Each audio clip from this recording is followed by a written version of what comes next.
Welcome everybody who is viewing us. This is our D&D campaign, Descent into Sciniparta, which is a horror-centric campaign. I'm a big fan of dark fantasy, and boy, are we into some twists and turns. With me today are our players. Say hello, intrepid adventurers. Hello. Hello, intrepid adventurers. Hello, intrepid adventurers. I definitely stole that from Dimension 20, so I probably shouldn't use that, but it's still fun. It's a good one. With us, we have our elven druid, Eleonora.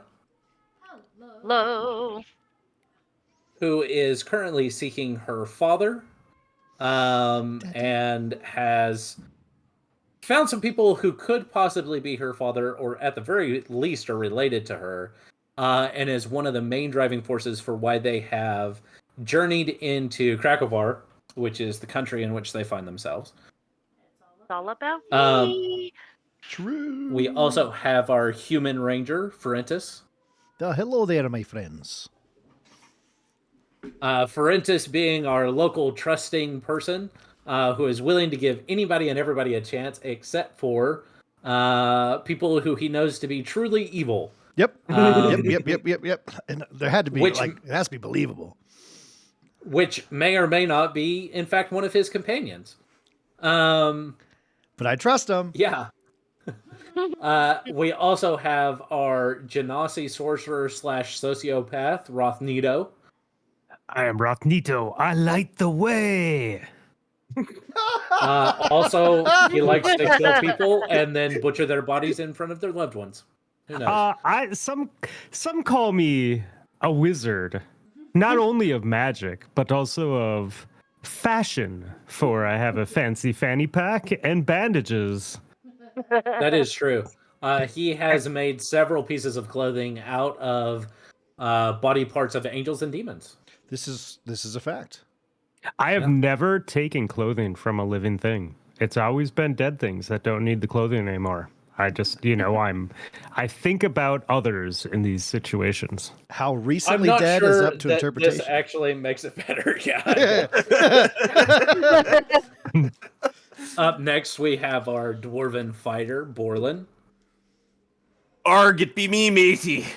Borlin Iron Spice. I love Borlin. The local chef / sex dwarf is what I am labeling as. All right. That's fair. I am a little kinky towards Ferentis, so. I mean, who isn't, honestly? And I believe, Rothnito, I believe you have what will catch us up on our last session. Yes, Jim, I do have that, and I'd be happy to bring it forward. Recap. Session 4. We found our heroes. Shall we call them heroes? I think we call them heroes. On their Not trip villains. to the village of Novi.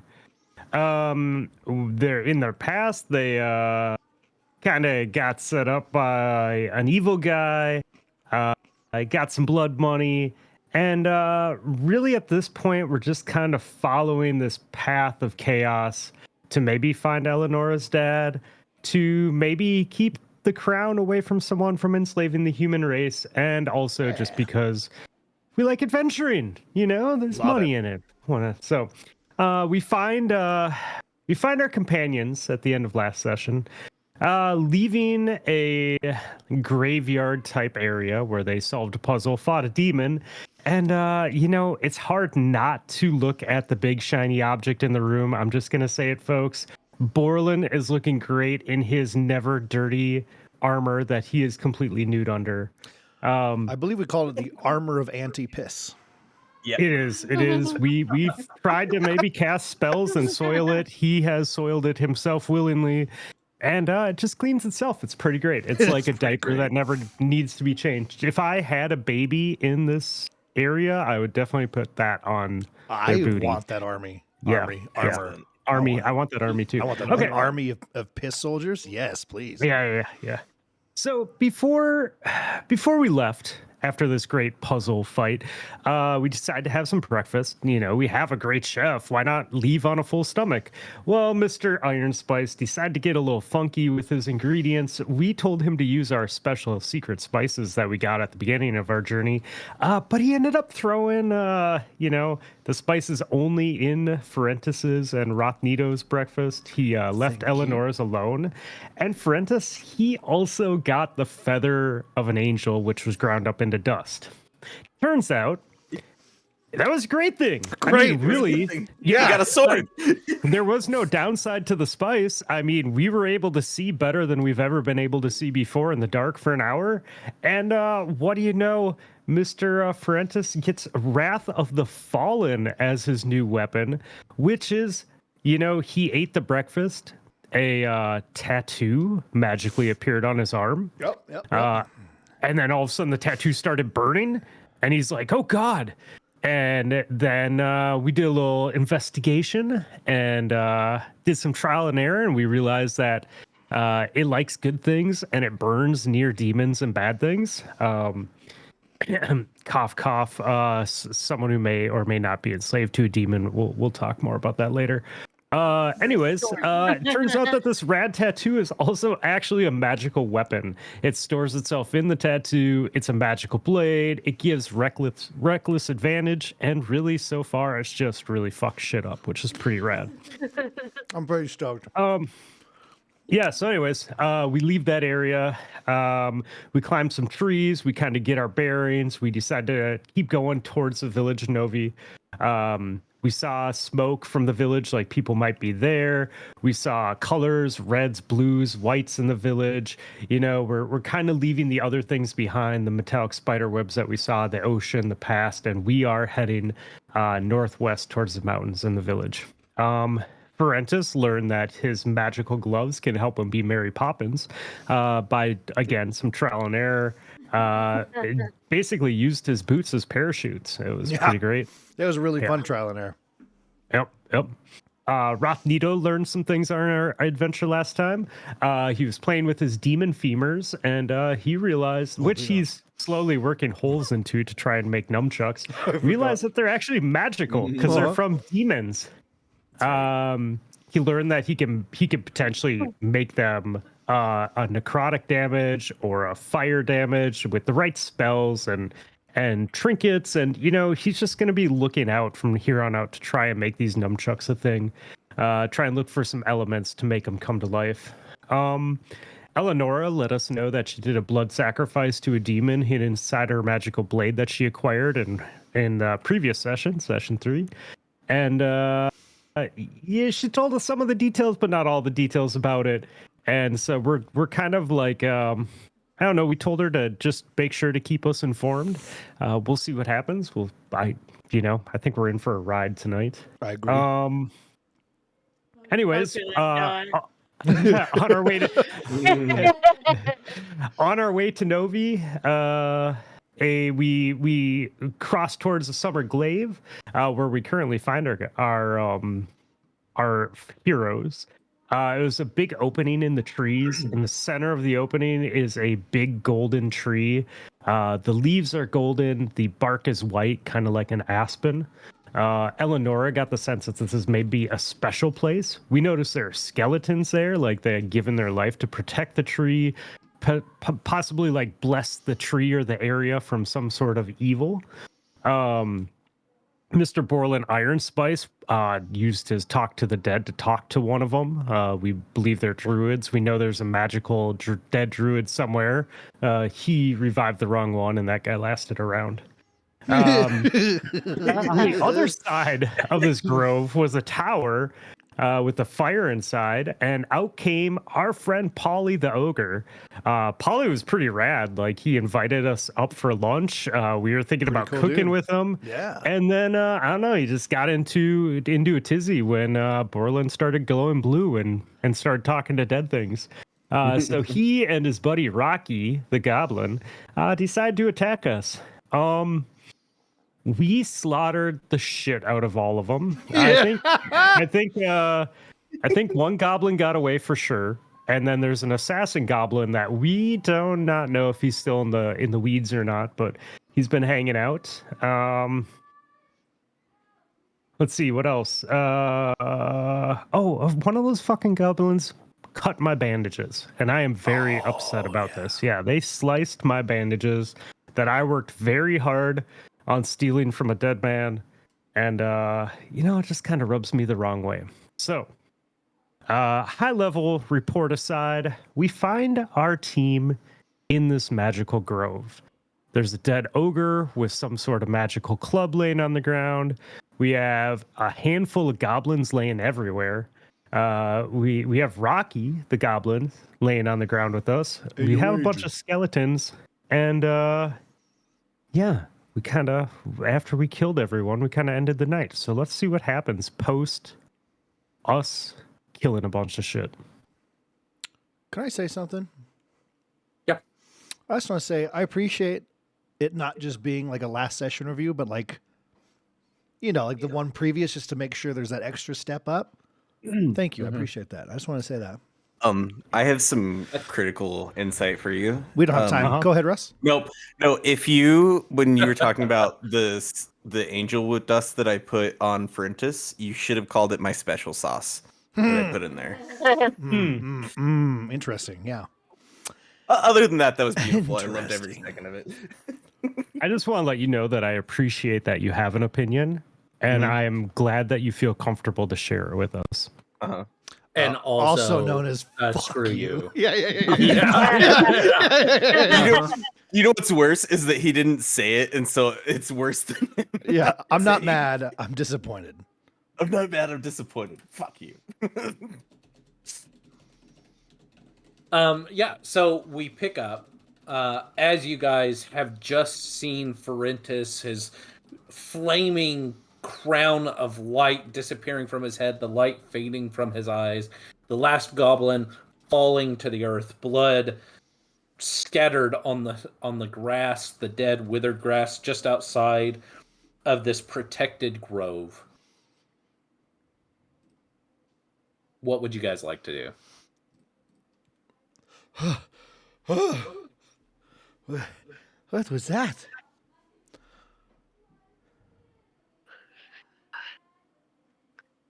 I don't know. That came out of your head. That was pretty cool. What does a tattoo look like? Did we get to that?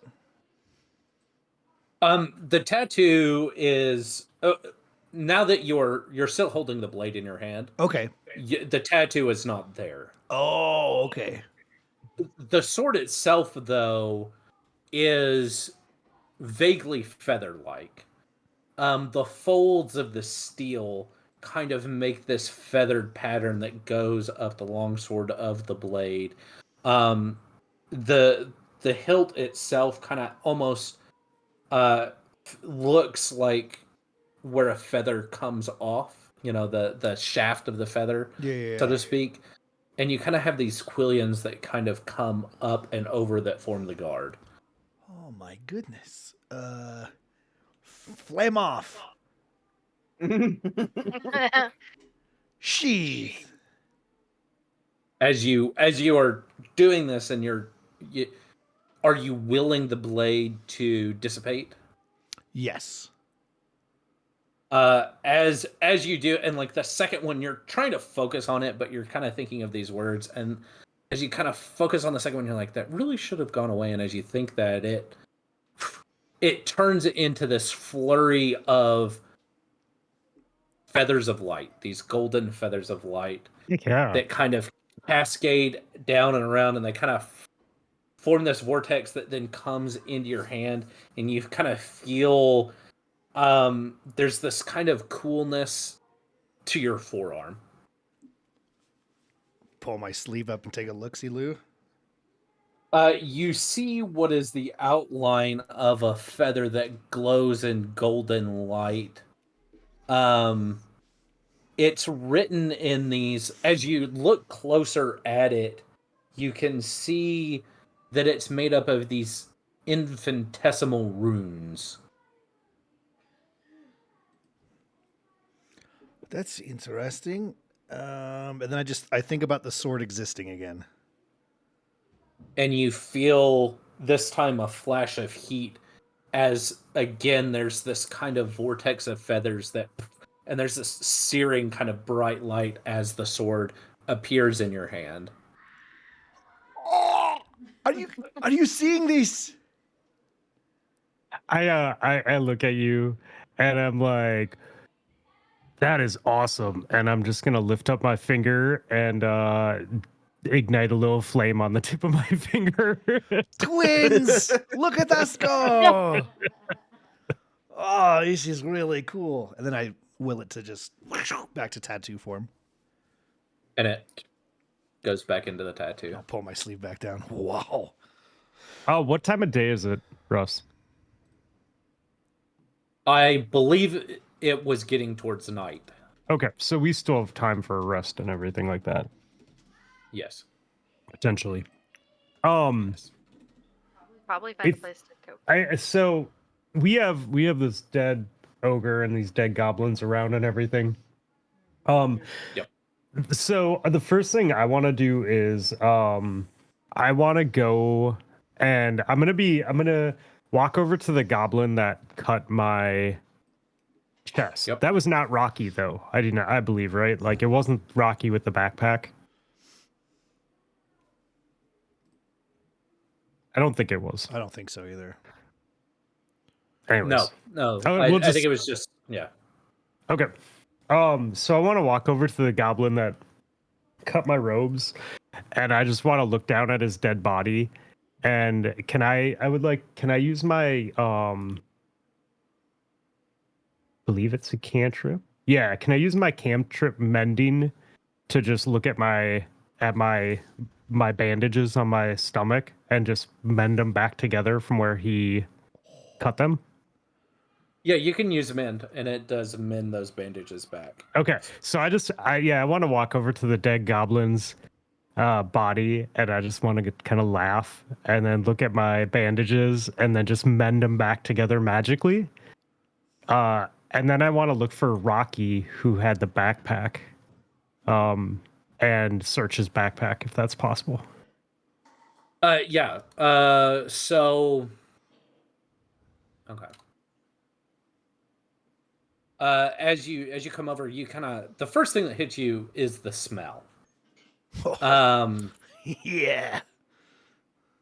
Because goblins not being the cleanliness, it is bad stale body odor, just severe. And you and he had this huge, massive like tinkerer's backpack. And as you sift through it, you find various items. Give me just a second.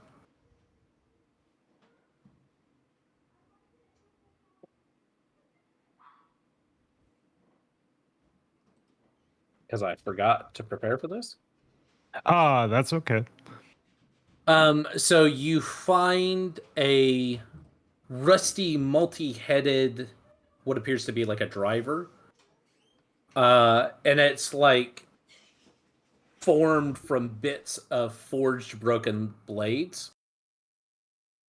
And hanging from it are there's a stray nail, there's a gear, there are a couple of like silver coins.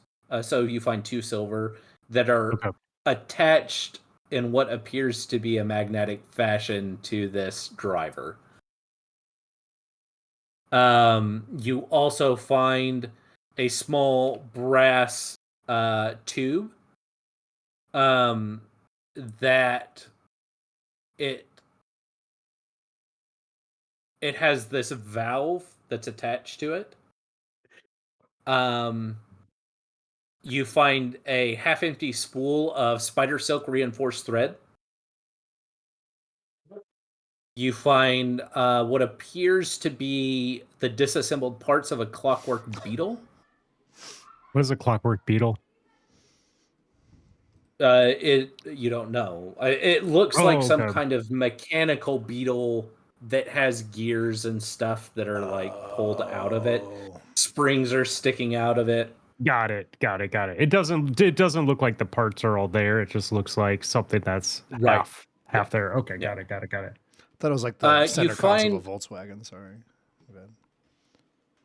You find this vial that is full of what looks like dirty grease or oil. You find a wooden tray that has like dozens of mismatched gears. Some of them appear to be metallic and shiny, silvery. You find a cracked, misshapen magnifier that distorts your vision. Like as you hold it up to your eye, it kind of distorts it in unpredictable ways. You find a string that is just strung with shiny buttons. Awesome. You find a pair of pocket tongs and pliers. You find this empty carapace of like this. It almost looks like a walnut shell, but like with nails stuck through it. And it appears to have an inside that's charred and broken with these crystallized red flakes. You have a number of pages that appeared to be scrawled in Goblin. There's a half-drawn schematic of what appears to be some kind of machine.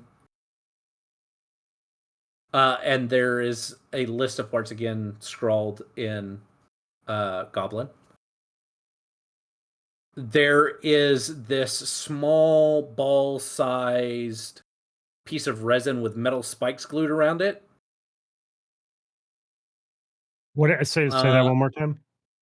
There's like this small walnut-sized ball of resin with metal spikes glued around it. Okay. There's a jagged fragment from a wagon wheel rim that appears to be filed down to be a crude blade or lever. Or lever. There is a short length of. It smells kind of sulfuric powder, and it's soaked this rag that's bound to a stick. And then there is a coil of strange metallic spring. And as you pull on it, it unwinds with this loud.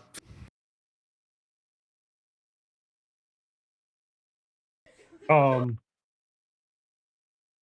I'm guessing I just have to choose things that I want to take and then leave some stuff, right?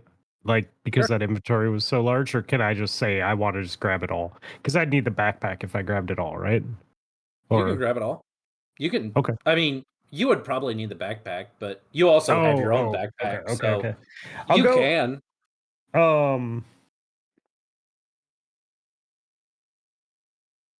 I'm gonna No, you're all I'm gonna good. go. I'm gonna go with. I'm gonna take the brass tube. Well, what was the thing before the brass tube and the valve? Sorry, the very first thing.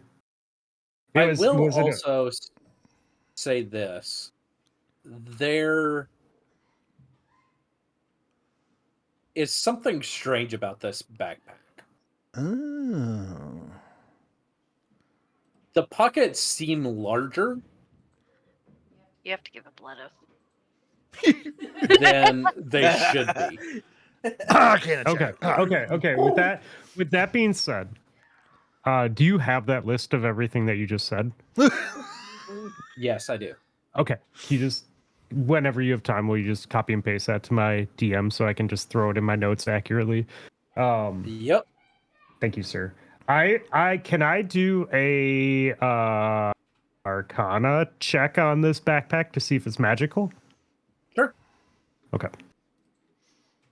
Oh yeah, it's magical. That is a 19, my friend. 19. Yeah.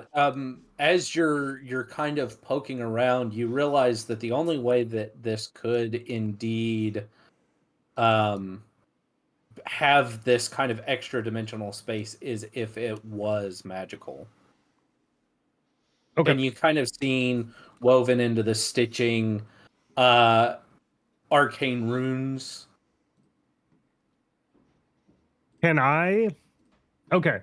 Arcane runes, huh? Yep. Sweet. Okay. One more thing, and then I'll be quiet for a minute. Can I take that? What did you call it?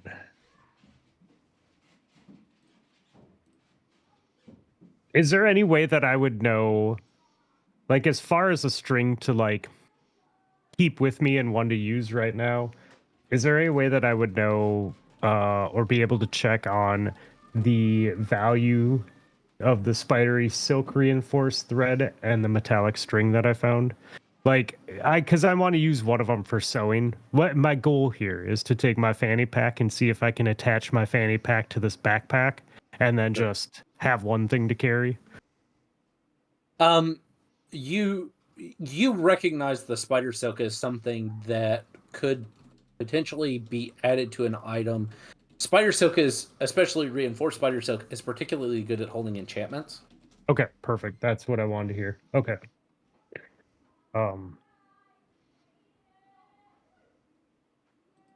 Okay. Can I then try and attach my fanny pack to the backpack? Mm-hmm. Okay, Yeah. cool. Okay. I'll let someone else go. I'll be quiet for a minute.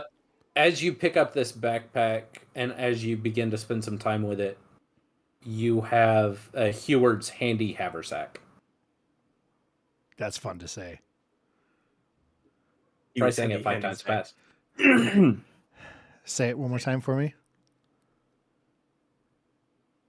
Heward's handy haversack.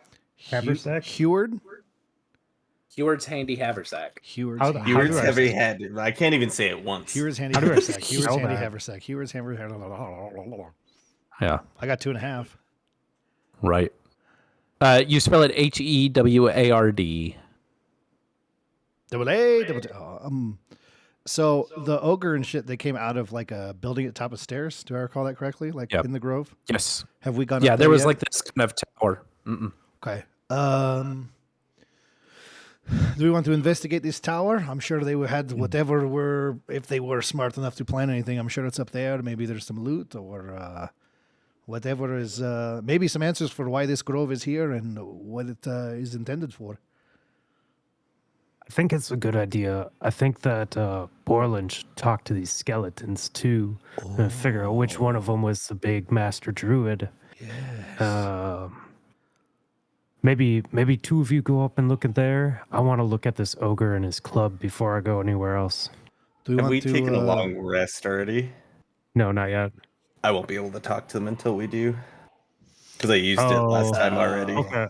Then that into the works. tower we go.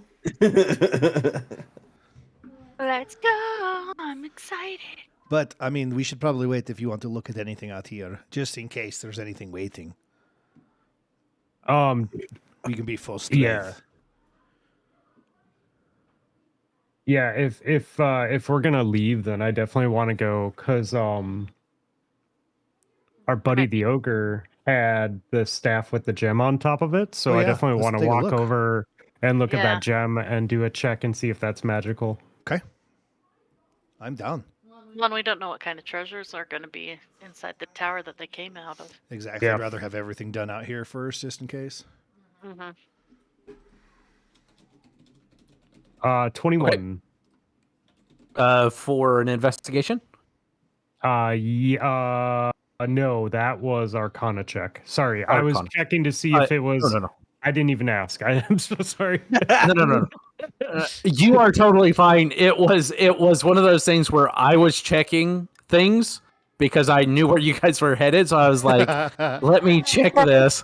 And then you're like, and I roll a 21, and I was like, I have not been paying enough attention, apparently, to what is going on in the game that I am GMing. That was I love definitely that. I love that. my bad part. Like you've never done it. Never, not Yeah. me. So you, as you're looking at the staff, you see that it has this kind of gem, and the gem is held in what appears to be the carved open mouth of a snake. And you see those arcane runes that indicate an enchanted object, faintly glowing to your arcane sight. Okay.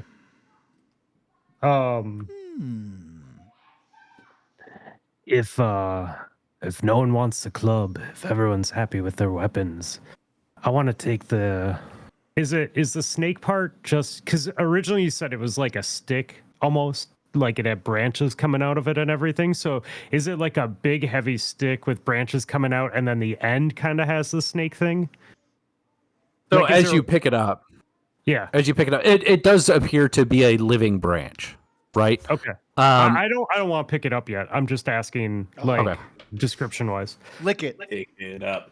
Lick it. yeah. up. So description wise, it does appear to be a living branch. Like there are bits of leaves kind of growing out of it.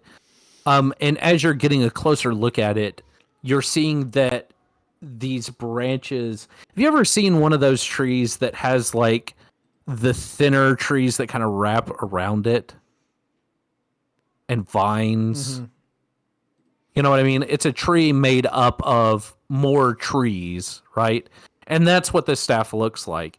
It looks like a staff made up of smaller vine-like staves. Okay. And the snake appears to be, there's definitely a snake motif to the rest of these branches as well. It appears to be a writhing mass of snakes entwined together that make up this greater snake that is holding the gem in its mouth. Do I have to roll something to see if it's cursed at all? Because I detected that it's magical, but I didn't say that when I did my roll. So, I mean, before touch Arcana is going to give you a vague sense of the object. Is it magical? Yes. it- okay. Kind of maybe what it does, things like that. It gives you knowledge of the arcane, is what Arcana does. To tell if it's cursed, you would really need something like Identify. Curses are typically not intentionally obvious on a magical item, Got it. because why then put a curse on it? Got it.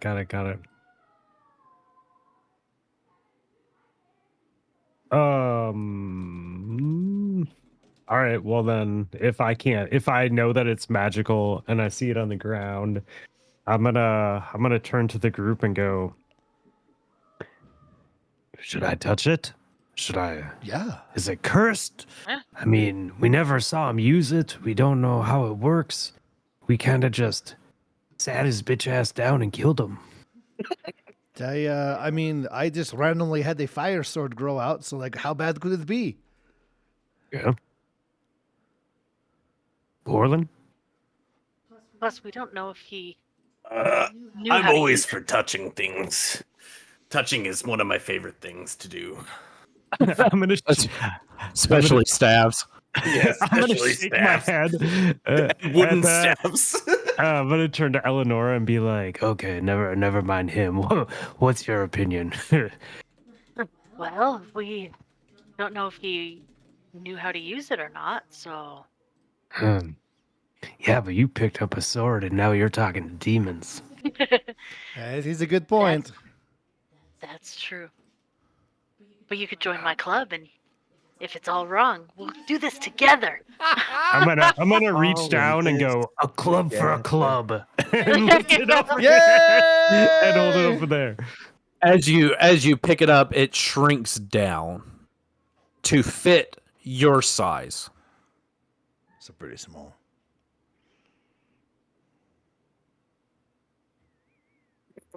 So it is no longer a club, it is a quarterstaff.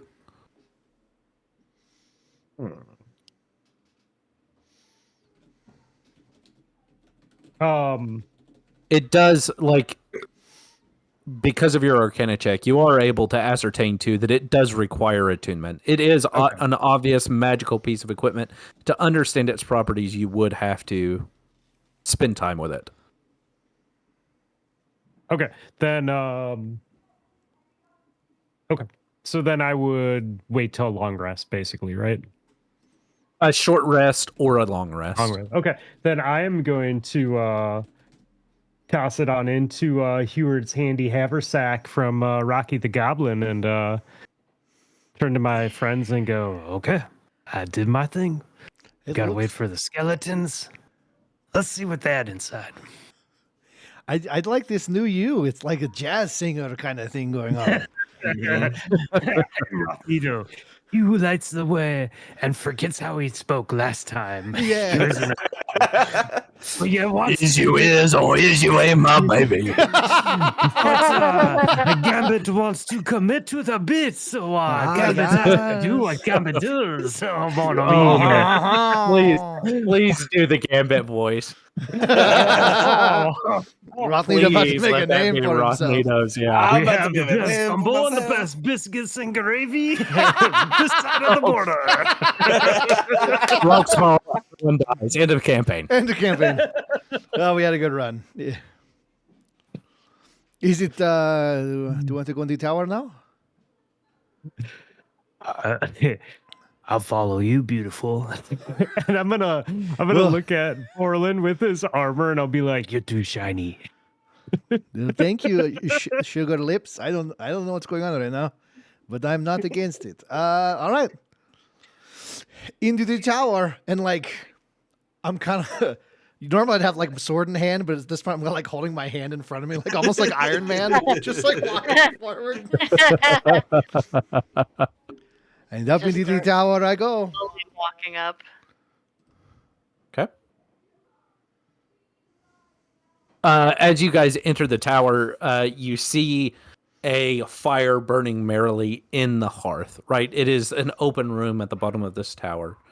You see what appears to be a thrown together from bones and wood, a large chair sitting at the head of a table at which is placed what appears to be a feast of various meats, sausages, some fruits. Most of them are bruised, but whole and healthy, for the most part. Borland, I think this is your specialty, Chris. Yes, it is. I'm gonna bend down real close, and hang on. Let me get in the camera so you can see what I'm doing. While they're doing this, I'm gonna walk outside and just keep an eye out because that assassin goblin was still potentially around. Yep. Oh, I forgot about him. Good call. Here's the table, right? Here's me. Like sniff like real. Roll me a perception check with advantage. Perception check with advantage. Let's go. We haven't played in a second. Give me a second. Perception check. That's a 10. 12. Let's do it again. All right, 12 it is. Oh, he has a +2. 12 it is. It's food, and it is very well prepared food. You can see that it is just perfectly spiced. Everything appears to have been cooked, and you guys interrupted them sitting down to eat. Oh, hell yeah. I like that. I just, you know what? I'm just gonna grab it and eat it because that sounds good to me. Whatever's the meatiest, yummiest, chunkiest bite that I can get. That's what I want. Are you grabbing the meat? Are you grabbing the vegetables? Are you grabbing? I'm grabbing the meat. All about that meat, baby. So one of the meats appears to be a set of ribs, too large to be pig, but a set of ribs kind of laid out, on the rack, kind of set to the side. You see one that is a large hunk of meat. you can't tell if it's ham or what, but it's large, right? Kind of like a large ham. And then there are several other smaller hunks of meat. It appears that one is like fat back. So which one in particular are you grabbing? Yeah, are there any that look like a T-bone steak or like a tomahawk? No, right. not in the same fashion. They I'll definitely don't look like beef. I'll do the second one, not the ribs or the fat back one. Sure. So as you grab and you kind of tear into this, it definitely has like a porky taste to it. Okay.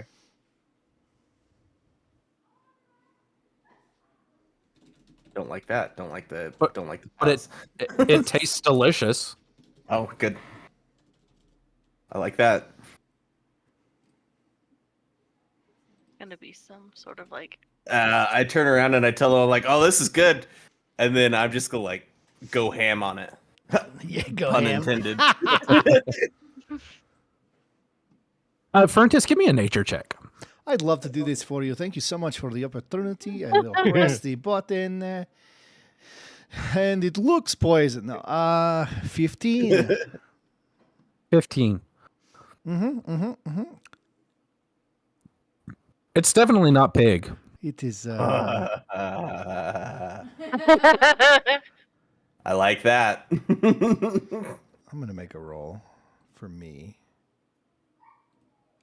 Oh, I guess that's for everyone. It's a natural 20. I pressed it just to me, but it rolled to everyone. My friend Borlin, just so you're aware, that may not exactly be what you would call ham. It I have. Okay. it may or may not be, something more akin to like looking around the room, all of us that are talking to you. But he said it. I'm like sitting there like with the chunk in my mouth and like just like fat drizzling or grease drizzling down my just Yeah. right just into like your I'm beard. just like I'm like oh I I take think- another bite as he's saying this. I think you met the previous residents of the tower. And then I'm chewing. Uh-huh. I'm chewing.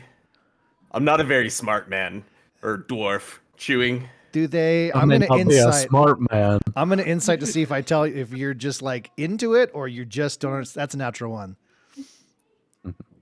You don't I know. may not have be no a idea. smart man, but I do know what ham is. I see. So I'm sitting there going, he really likes to eat people. Oh my god, this is crazy to myself. Like Well- this is a part of my notes for your character now with that natural one. I think you like to eat Okay. people. Excellent. Okay, and then I'm gonna swallow, and I just want to kind of like sit there, like I'm gonna take another bite again as I'm thinking about what you said because everyone's sitting there just staring at me like, what the hell at this point, right? yeah. Okay, and then as I'm getting halfway through my middle bite or my second bite, I'm gonna go and just kind of like slowly realize what's going on. And like kind of keep on chewing, but slower. Stop. Put it down. Hesitate. You said it tasted good though, right? Oh yeah, delicious. Okay, then I'm gonna swallow it. I am not sleeping next to him anymore. Okay. No. but you I, get but I it. won't take another bite from this point forward. Do we? He gets his own space now. In for a penny, in for a pound. It smells and tastes delicious. Like it is really good. But I go to Francis. So what are you saying? It's like one of us, like the druids that lived here. You think it's people? Oh, you're not. Oh, yes. This is probably the biggest relief of my day. Possibly all week. Yeah, no, I'm pretty sure that the druids that used to be here, that you are. I thought you were like really liked eating people for a second. How do you know? Well, you just do a little look-see-loo, and you get, traveling around in the woods and stuff. You get used to seeing different kinds of cuts and whatnot. Do you know what the best part of this? Did Russell tell you? Because I honestly was like zoned out for a second. Yeah, I made a roll. Okay, this is the best part because I wasn't paying attention. I generally do not. I He said it wasn't. It wasn't. pork. I wasn't told specifically what it was, but with the information But it I wasn't have, I'm pork. going with it. I mean, it could have been bear. It could have been, but this is the information I have and what I took from my roll, so we're going with it. You know, And he also knows me. And I know him. okay, sounds good. Yeah. If I do anything, can I do it secretly so that the rest of the team doesn't know? Or are you guys all gonna pretend that I'm watching you like a hawk right now. I think you like to eat people. Doesn't mean I'll roll good if you're doing something, but I am watching you. You can Leave it try be to do for now. something stealthily if you would like. not right now. Maybe as Okay. we're leaving. Okay. I pat you on the shoulder like such a relief. Does everything else look okay? Like you said, there's like breads and fruits and stuff, right? Mostly fruits and vegetables. Okay. They do appear to roll me a perception check. Okay. Never good when he wants that. 16. You, as you're looking at the fruits and vegetables, you swear that they appeared to be riper just seconds ago.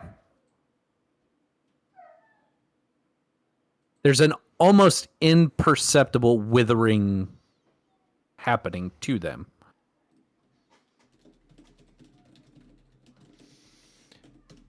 Like, if I'm staring at it, is it happening in front of my eyes, or just like I swear they were better a minute ago? You swear they were better a minute ago. Like, like once fruit has been left out for a week where it starts to get like a little like that wrinkly skin a little bit.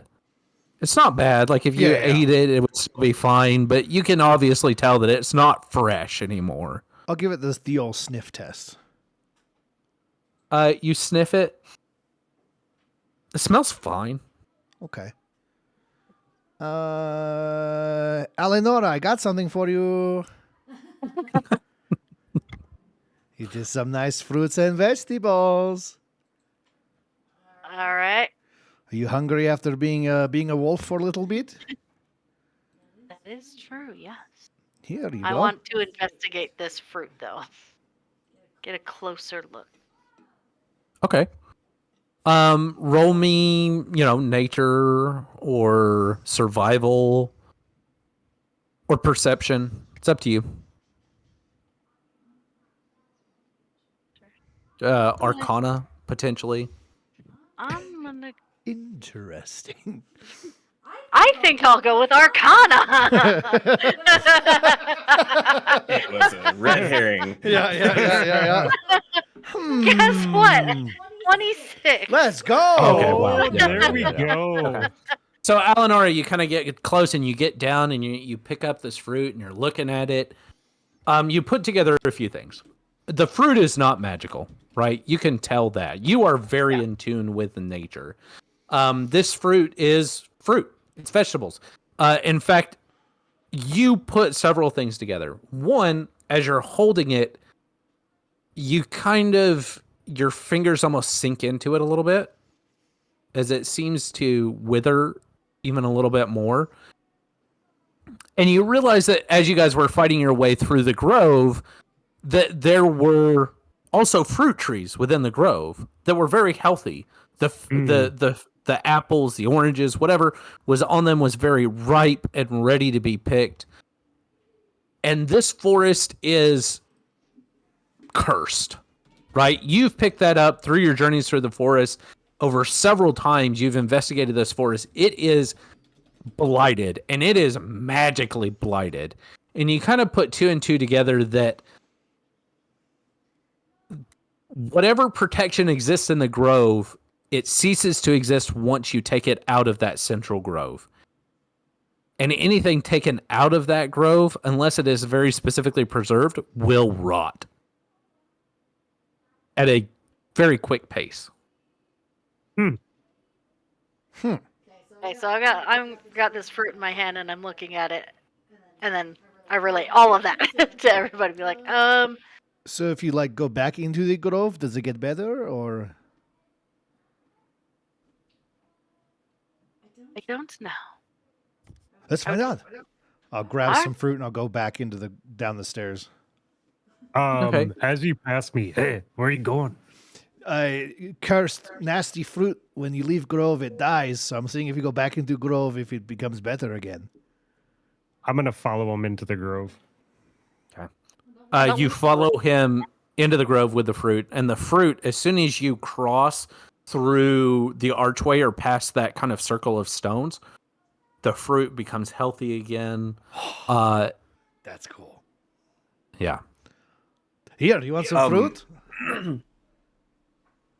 My friend Rothnito, here you go. I'm definitely gonna eat the fruit. Yeah, same. Yeah. I yell up the stairs. It worked.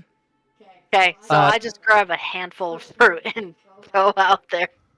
It is crisp and fresh and soothing. I need both of you to roll me a Constitution saving throw. Absolutely. Love to do that. Yeah, I was sitting here like I really need to do this. 15. 10. Both of you actually heal 2 health points. Oh, dope. I'll take it. There you go. Thank you, sir. I'm this by feels myself. Yep, you're by yourself, surrounded by Yeah. people meat. I'm by myself, and the food was delicious, and I've eaten monsters before, and I haven't really talked to anybody about it, so I'm just gonna take a smaller chunk and eat it real quick as everyone's down, because, you know, I'm a dwarf and I'm fat and, you know, it's delicious. And I'm gonna grab some fruit to take down too, and then take another small piece and put it in my mouth real quick, and then as I step out the door, I'm gonna take a bite of the fruit with the meat in my mouth, so that it looks like I was eating fruit. Ooh. It's not like I've ever hid food before. No. Yeah, none of us are practiced in the art of this at all. No, I've never done this before. No. I've definitely not brought fast food home and forgot to get some for Emily one time after work. And ate it all. Both of you also, too, you feel revitalized. You feel nourished and full from this For me eating fruit the that fruit. you've eaten.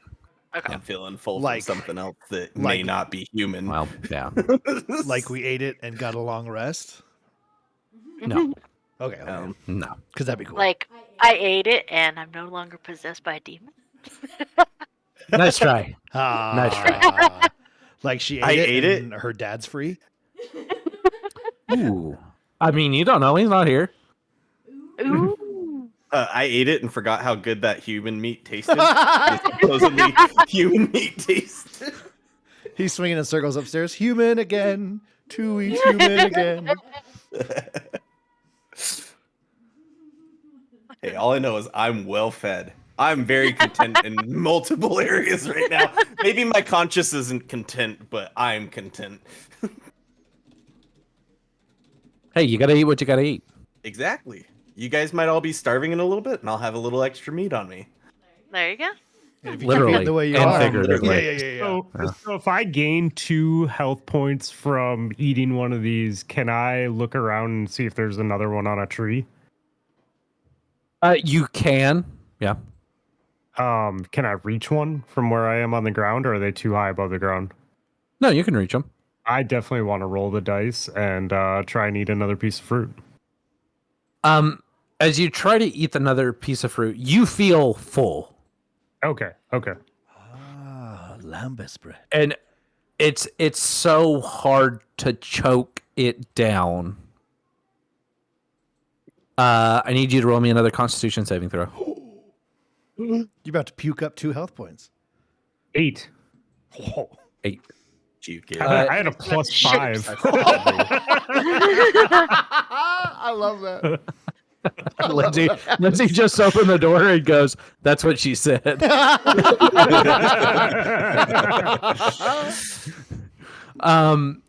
You rolled an 8. Yeah, as you're trying to force this down, like you are so full, and you instantly begin to feel nauseous, and you're like, "I can't." You lose your 2 health points that you just tried. Awesome. Oh, I was right. I didn't expect that. Hell yeah. I'm gonna like look at the piece of fruit. I'm gonna look at Ferentis and be like, I'm full. You want it? Actually, pretty stuffed myself. Why don't you put that in your pocket for later, friend? Okay. It'll be mushy. Yes, yeah. It'll be like a soup, like a wet ham and cream soup. I'm so glad that this is a thing. All right, I'm following you, Ferentis. All right. Well, I guess back into the tower to actually look around besides just the food. Like, I'm sure there's more to see in there than just that. That's pretty much it on the first level. There is a ladder that then goes up Okay. Yeah. further into the tower. I'll head up the ladder. Absolutely. So you see, as you come up to the second level, it's essentially like a lookout, like a secondary lookout above. There are, there's really not much to see here. There's some barrels that appear to be broken open, a couple of crates. And as you investigate further into the tower, you realize it's just a hollow piece that kind of leads up to give you an outside look. But the top is actually sheared off, so you can only get up so far. Can I tell? But it's mostly sheared it off, or was it built that way? Potentially. Okay. How do you want to tell? Well, in my ways of tracking and everything, I think it'll mostly be looking to see if there's like claw marks tore through, or like, like a tool of some sort instead of maybe, mostly looking for like, if it seems like an animal, a very large one ripped this thing in half. Give me a survival. Okay. That is going to be a whopping 6. 6. It's really hard to tell. Yeah. Stone is not your forte. Yes. No, I don't want to pull a sweaty and assume that the dwarf knows about stones. Oh wait. I would have followed you up the ladder because I'm following you. Oh, that's right. And so I am an Earth Genasi. Ooh. I can't tell if this is done by an animal. I'd definitely be talking out loud. Or like, it doesn't look like it was built this way. Like, it's just weird, but I can't figure these grooves out. I would definitely step up and be like, what are you mumbling about? Oh, I mean, it looks like you can tell this is kind of like cut here where it shouldn't be. I'm trying to figure out if like I don't know, I whisper a dragon or something crazy, like rip this tower. But I can't tell due to the grooves, like what kind of animal did it or if it just naturally broke apart. Just to put my own mind at ease. What can I roll Russ to try and answer his question? Like what kind of animal, I guess. He said what kind of animal would leave these marks. So what can I roll to see? Survival. Survival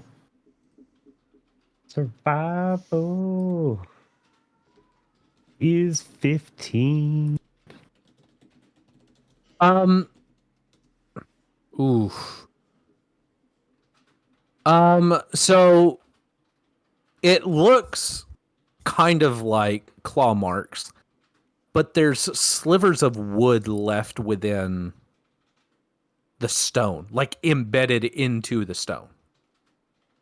Can I check to see if I know what kind of wood there is? Like if it's like a I don't know. Yeah, you pick out some of the pieces of wood. Some of them are quite large, like the size of your forearm. Some are smaller splinters. There are varying different wood types. You've got some hardwoods, you've got some softer woods, some various hues as well. I'm gonna turn to Forentis and be like, definitely claw marks. That makes me nervous, but I mean, it looks like it happened. I mean, I can't really tell, but like this had to happen a while ago. So I would like to look back at it and see if I can confirm if I know if it happened a while ago or not. That be investigation or Yeah. 1A. ooh, So as you're looking at this, you got a decent survival check. One, it probably happened a few years ago, like within the last few years. Definitely within a decade or so. You notice and you realize that while the claw marks give you the idea of a beast, the fact that they're wooden splinters, this is definitely some beast made of plant material.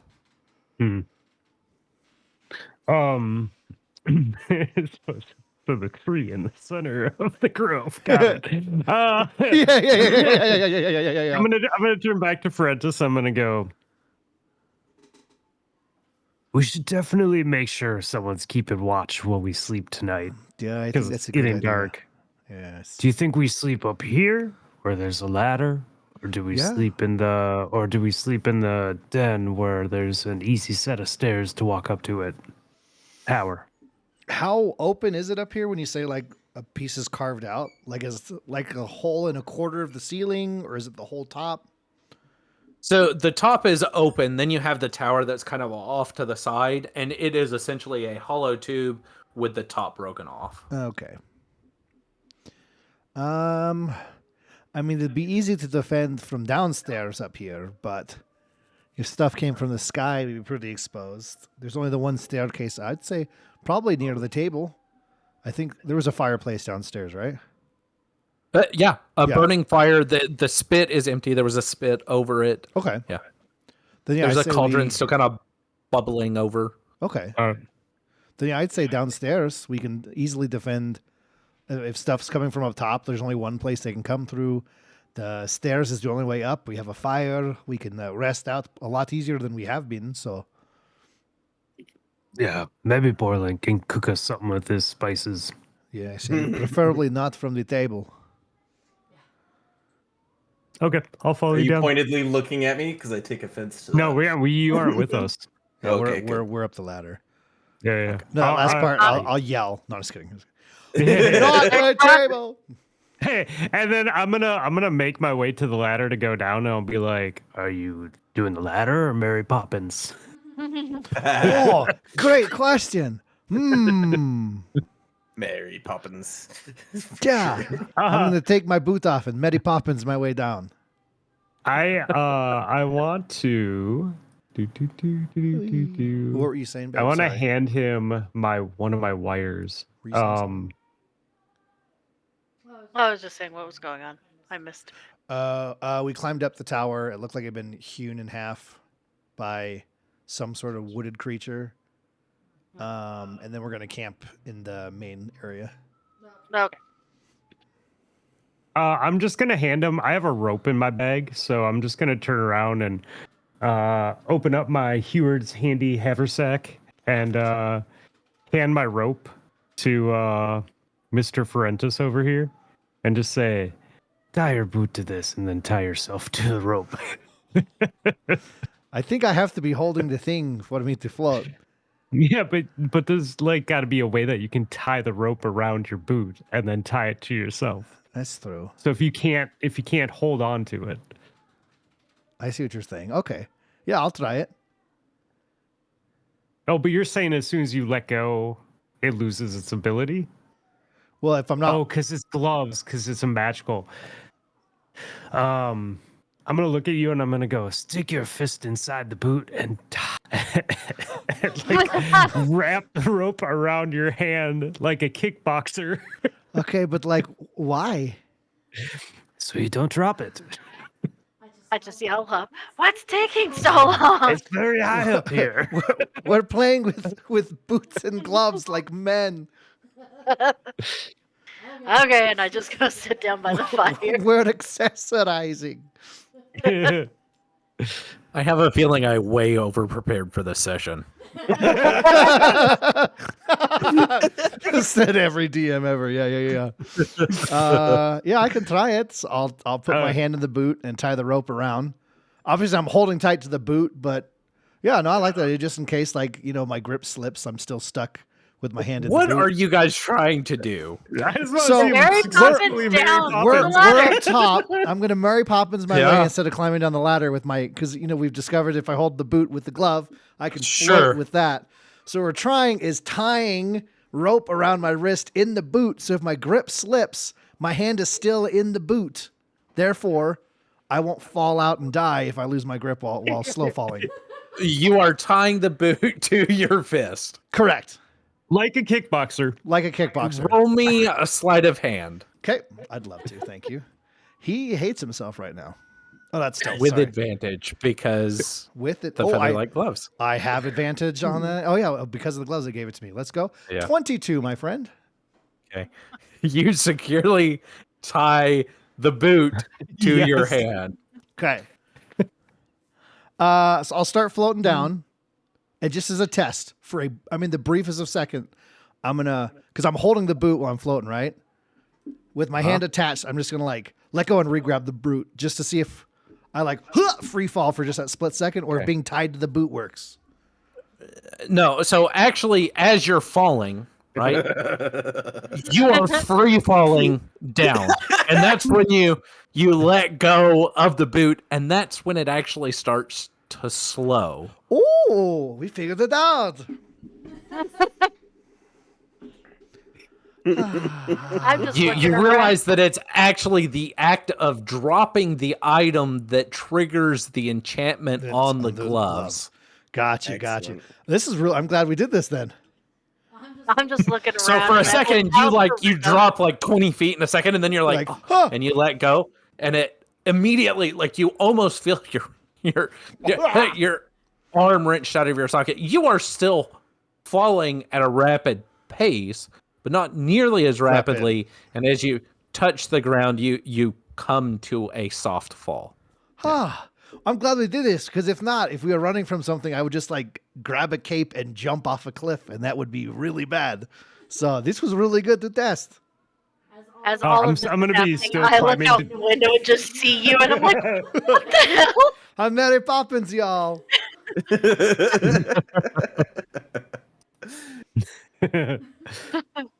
Awesome. I'm gonna follow you into the thing to see Borland. Eleonora, I have a question for you actually.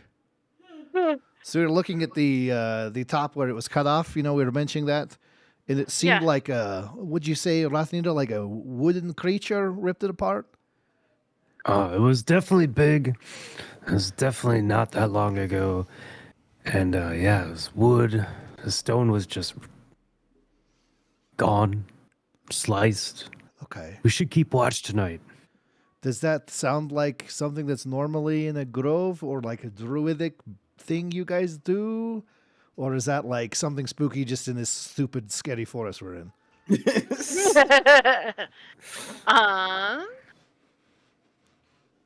I don't know what I would roll to be able to answer that. Let's go with. I'm gonna roll for insight to see if I guess. All I right. don't know. It's up to the dungeon master. What do I roll to see if I know what they're talking about? If it's something druidic or not. If it's something You can druidic. roll inside if you want. You could also roll Arcana. You could roll Nature. It's really up to you. Each thing is going to give you different information. So it's Okay. kind of up to you on what information you feel like you want. They So- have had a survival check, they have done an investigation check. So if you did one of those, you probably wouldn't glean anything else. Okay. But if you wanted to glean something else, you can. It just depends on what you want to roll. It's like nature or history or something like that. Let's go. Yeah, I'll do nature to see. Okay, nature is 20. Oh. You definitely know of plant-based creatures that could do something like this. Specifically, tree ants are one that kind of springs to mind. Shambling mounds. You've even once heard legends of a dragon formed from the natural. What's the word I'm looking for? Natural things of the forest, right? Ecosystem. Yeah. So there are lots of plant-based things. Blights are the first thing that spring to mind, although you have never seen a blight big enough or strong enough to be able to rend a tower. Okay. It could be any of. It could be. I forgot everything. You had too many things. All of that. It could be. I could just relay that message and say, "Oh, it could be this, this, or this." I didn't hear what the message was, babe. Can you tell me what it was?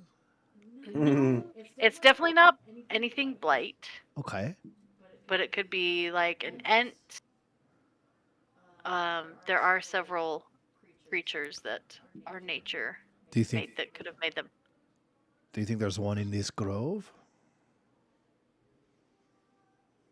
I go outside and I want to look around more now that I know I'm specifically looking for. We'll base it off of your current role. Okay. There, and you guys know for sure, you've seen the blight, and Yeah. you know for sure there are definitely blighted creatures here. Yeah. As for the specific blighted plant creatures, probably. Okay. All right. In this specific grove, probably not. I mean, this is you kind of throw together the fact that the ogre and the goblins having set up shop here, probably because it's a safer spot than most places. Okay. So, yes, there's The chances of blighted creatures, you have evidence that there are blighted creatures in this forest, right here, right? yeah. So they're around. As far as specifically in this glade, I mean, maybe, but probably not. Especially this close to something that seems to be set apart as like a sacred grove, you know? It was worth a check just to be safe. Well, meal, get ourselves defensed up. We probably don't want to just. How wide's the doorway up here? The entryway up here, is it like double door? No, I mean it's bigger than your normal doorway. Okay. There's an ogre that's going through it. Oh, that's true. Yeah, the ogre kind of was able to squeeze through it. It's meant to be about the size of, a bear. Yeah, that makes sense. Is there an actual door, or is that like smashed off, or is it just a wide open? It's smashed off, yeah. Okay. Okay. Probably put the table sideways up against it, move whatever we can just to form a barricade just in case, because this forest is fucking crazy. Yeah. I mean, there is a little.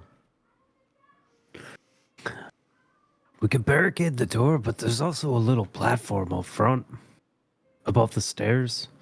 We could light a fire and just sit there, watch over the opening. Yeah, that is true. But it'd be so comfy in here, A nice warm fire, a spit. And there's a table, right? Yeah. That the food was on? Yeah. Yeah. Hey, is there a bed or anywhere to lay? There are some rags over in one corner. Is it dark? I don't want to lay on those. Okay. I'll eat anything, but I won't lay on those. Who wants to take first watch? Well, I can take first watch. That's fine. I'm feeling pretty good. I'll do whatever. I'll take second. All right. Eleanor, do you want to watch or do you want Borland to take the last one? I'll do the last one. All right. Borland, you've been cooking up a storm and you've just been a trooper. Why don't you just get yourself a nice bit of shut eye the whole night? Okay. Take the night off, huh? The whole night, or do you want me on third watch? Eleanor's got third watch, so. Okay. I sleep then. Okay. What is your passive perception, Parentis? I would like to tell you that it is whatever number gets me good results. Passive is 11. Yep.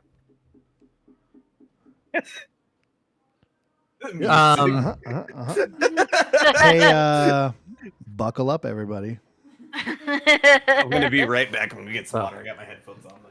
First thing, We'll be dead by then. Eleonora, as you enter into sleep, as an elf or a half elf, you typically I'm on first watch. you- I'm not asleep. I know. I said Eleonora. Oh, I thought you. Oh, sorry. Pay attention. Not always about you. I don't want to. Not always about you. So Eleonora, as a half elf, you don't sleep, right? Yeah. You enter into a trance-like state in which you typically relive the memories of your past. There's this scene, right? And it's one that you look back on fondly. It is your mother making your favorite meal and placing it in front of you. What was your favorite meal? I don't. Let's see. Look at this again. Druid.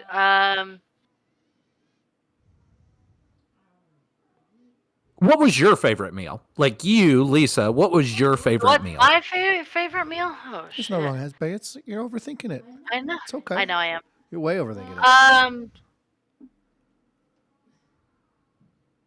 Pasta. I guess. That's the wrong answer. God damn it, babe. Are you fucking kidding me? No. Really? All that time you came? No. Yeah, but not So what you're- you want. What does Lisa want? Yeah. Your mother used to make you this dish it was very simple, but it was buttered noodles, right? Okay. But the noodles were made fresh and homemade, right? There was this. You would get the taste of the egg with the butter, and it was just home. Yeah. And as you sleep, that is where you're at. You are at the table in your home. You can hear your mother in the other room moving around. There's a slight spill of fire into the room. And as you eat, there's that just that soothing moment of being home. Until you feel as you bite into the noodles, there's a slight burst, a pop that you're not normally accustomed to.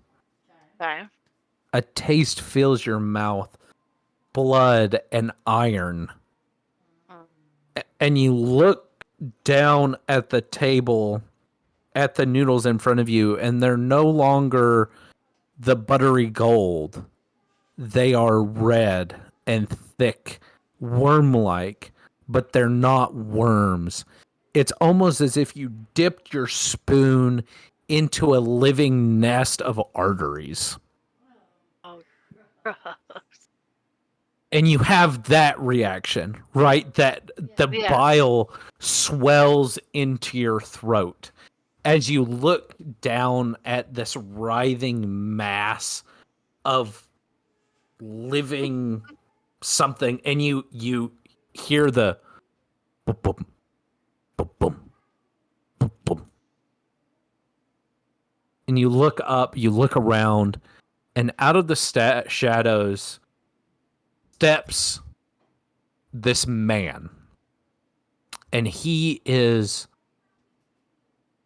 beautiful. Cool, just stop it. Tall, raven hair. He's got these silver wings in his hair.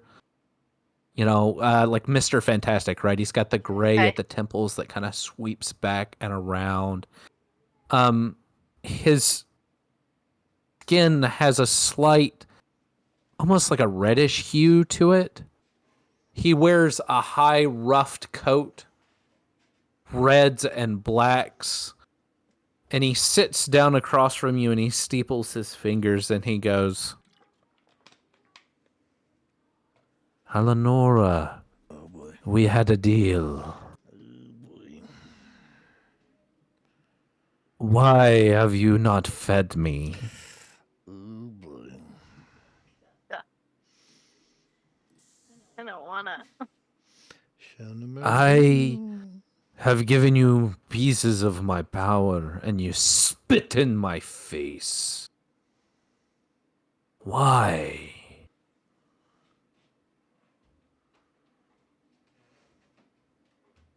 I just stare at him. Sorry! Can I jar awake? Nope. I forgot. I'm sorry. That is not an acceptable answer, Eleonora. We have made a deal, you and I. I give you power. You give me blood. If not yours, then another's.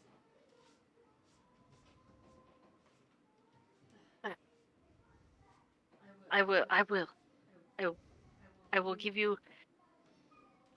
more of.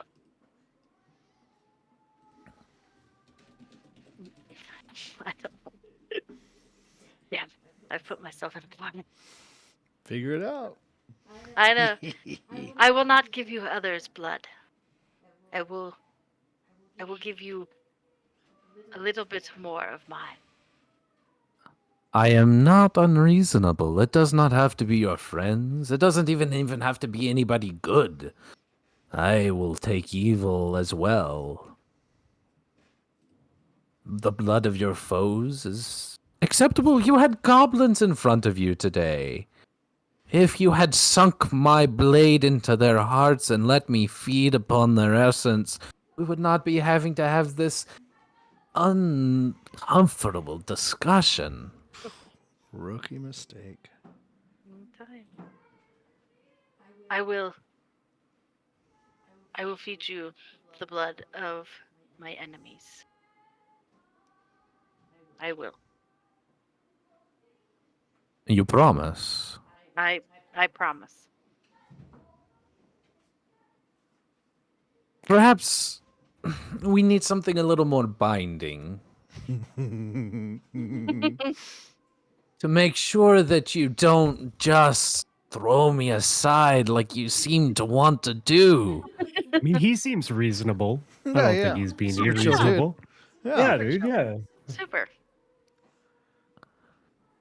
Perhaps.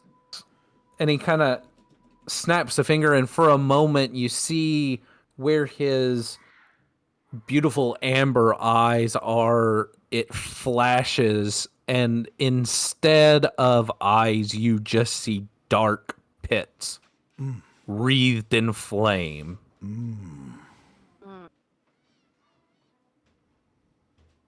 And this parchment unrolls in a flash of fire. And it is, I mean, it is Uh-huh. very, very tiny print, like on the side. It's words are overlapping, and for a moment, as it's held there, it kind of like it unfolds and unfolds and unfolds, and then there's like a side panel that opens up with seals on it. And there's a little line, and he's like, I think a more binding contract would be an acceptable compromise for the both of us. My dear, I promise to give you power. In return, you feed me blood and souls. What do you think? Babe, we like to call this lovingly being beheshtored. Hey, table talk's not allowed. I think the demon Oh, has no, a that was- solid that was, point, and I think that you should really embrace the potential pot. No, I'm just kidding. That was a joke just for Russ. Yeah.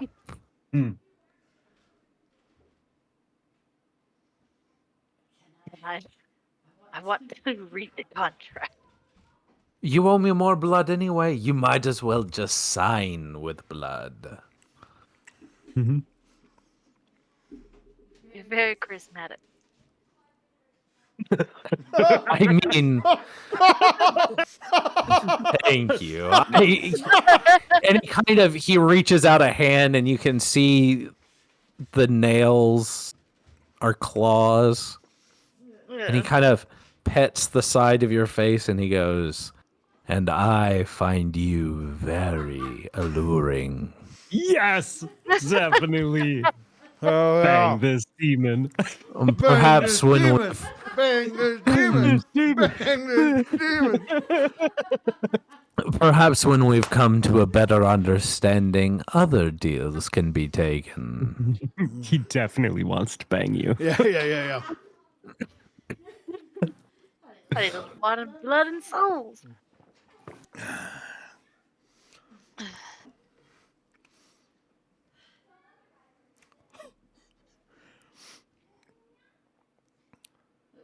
Don't look at me. No, I'm trying to decide because it's two ways. I either just sign the contract and whatever wrath he has coming down the road, because I know him and his little mind is going and he's so happy. Or None of us know. I try to promise him something else and get out of this contract. But he Alright, won't let me. I'm dreaming about making more things to attach to my haversack, so I can't help you right now. I am full on busy. I'm in looking my out own the front dreams. door at the Grove and protecting you while you sleep and dream Yeah. about fucking demons. I think you just really need to think about like all the upsides for you on both decisions, and then Yeah. you know, just there's no downsides either way. It's like it's like donuts that have no calories. Oh yeah, amen. All right. Don't worry, this decision will probably affect the rest of the campaign. It's not a big deal. Yeah. One little jaunt I wanted to go on, and now I might potentially be the bride of a demon. I mean, it might be a one night stand too, but Yeah. the only way to find out is to have that one night with the demon. Fun fact, plus real fun to party with.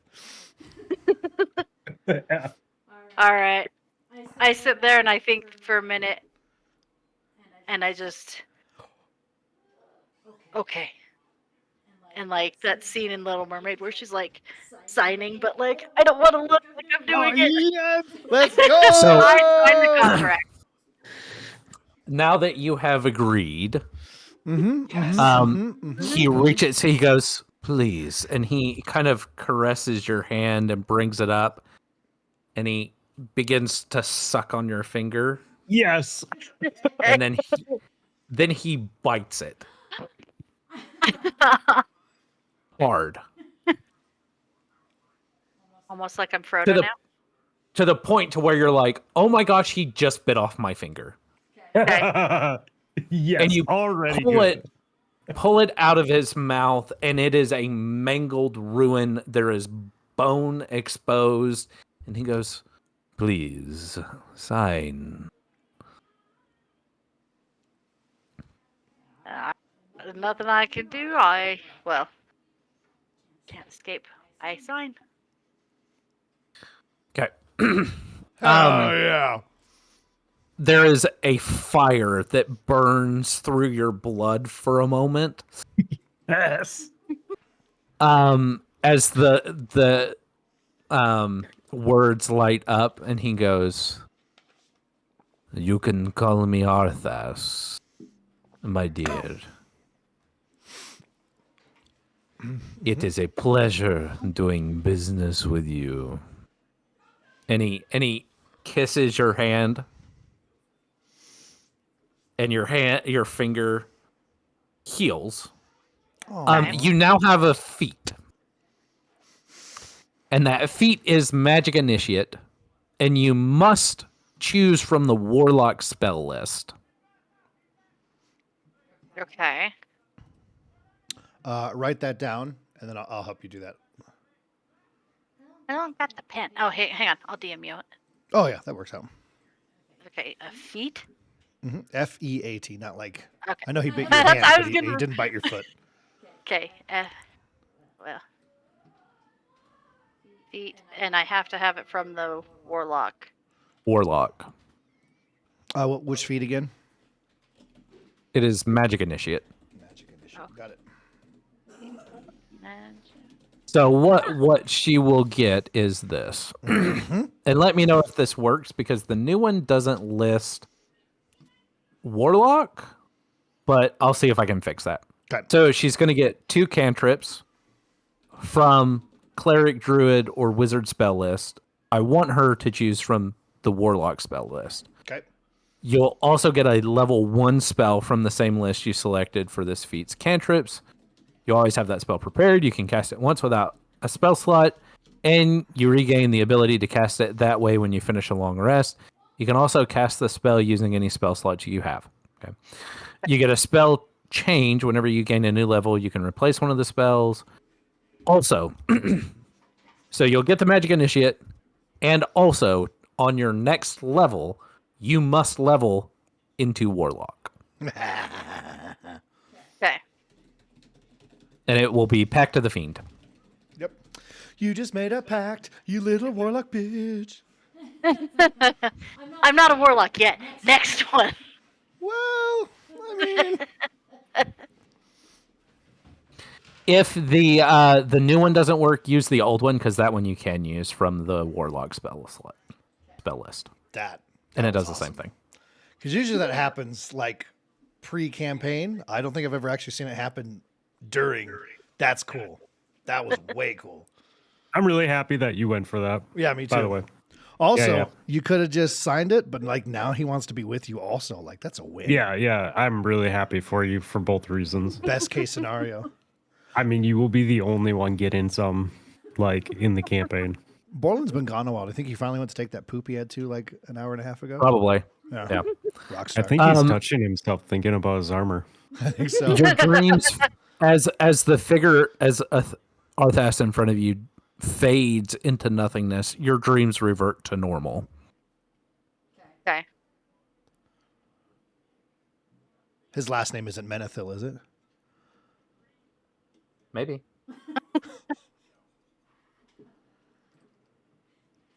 Does he have like a really cool looking sword or? I mean, you don't know. You didn't see it. Okay. You weren't there. That's true. That's true. Yeah, you're there. Yeah, Okay? you don't know This what's is going on. Mine and his. Okay. Is he like a former paladin of the Kingdom of Lordaeron or? I mean, is she Rothnito, Mm-hmm. you are going to take 30 points of bludgeoning damage. I sleepwalk and I hit you over the head. No. You are going to take 7, Oh, 10, 15. You're going to take 21 points of damage. Oh, I'm dead then. As level 4? well, Oh, I guess he had already been injured. He hasn't healed yet. That's right. I haven't healed yet. That's right. Why is he taking damage? What did I I miss? guess we'll find out. I know. Right? Your eyes flutter open as you feel your throat being slit, and you see squatting on your chest a goblin. I knew it. I knew it was coming back. Fuck that little assassin goblin. I should have ran after him. So it's snuck past Borland. Borland's asleep. I'm the one on watch, but my passive perception is shit.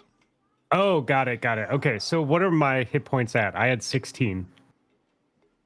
So you drop to 0. Okay. So do I have to do a death saving throw, or what happens? Not yet. Hold for a second. Okay. Pause. You guys hear a Ah! I'll spin to look over there since I'm awake. Sure. You turn and you look and you see this goblin who turns around and looks at you and begins to try to sprint for the window. I am going to shoot my bow at it because I had it ready. Okay, go ahead. That is a 19 That'll hit. for 10 damage. Okay. How do you want to do this? Oh, spin as it's running. Boom. Almost as its face is turning back around, start running. I want to go like side of the temple, like mid head turn. Okay. It almost looks like the little comedian, like the arrow, headpiece. Awesome. And it just Yeah. takes out of its head. You see the blood start to fill the eyes as it just crumples to the side. Can it land on me? Like I'm asleep and it was like running past me and landed on Yeah, me. it was going to start running and it just full on skids right into you. And that's what wakes me Yeah. up, not the gurgle. Yeah, I wake Awesome. up from the Oh, God. gurgle and I'm like, what? And I look around Everyone right in wake time up! as I see this arrow go through. And I'm like, Now I need you to roll me a death saving throw. I'd like to slide over to Rothnito and take a look at him. Oh my God, my boy! What have I done to my boy? Where do I do that? So it'll be a... Go ahead, Bud. Oh, when you take yourself to 0, it should pop up. Oh, do I just click death save? Oh, I think I have Or if not, advantage like on Russ was death gonna say. saves. I think I have advantage on death saves. But what I was gonna do, Russ, sorry, was I'm gonna let him do his first death save, but then I have a potion of healing. I'm just gonna dump down his throat. his opening. I'm gonna wrap his throat up so that the potion of healing doesn't dribble out of his throat as I feed it to him because I know you. yeah. Roll me a medicine check. Yeah. Gotcha. Because that would have been. Oh, I guess I don't. I thought I had. 7. He's dying. Hey guys, wake up! Okay. I will do my death save. 5. That's a failure. So, for instance, as you slide over, you try to staunch the bleeding in his throat to cover, right, to compress, to stop him from bleeding out. Unfortunately, you can't stop. There's too much blood. It is pumping out of him in these gouts. In fact, blood has sprayed up onto the ceiling, to the side in that initial spurt, and now it is like a geyser bubbling up and out of his throat. You cannot seem to staunch it. I am going to.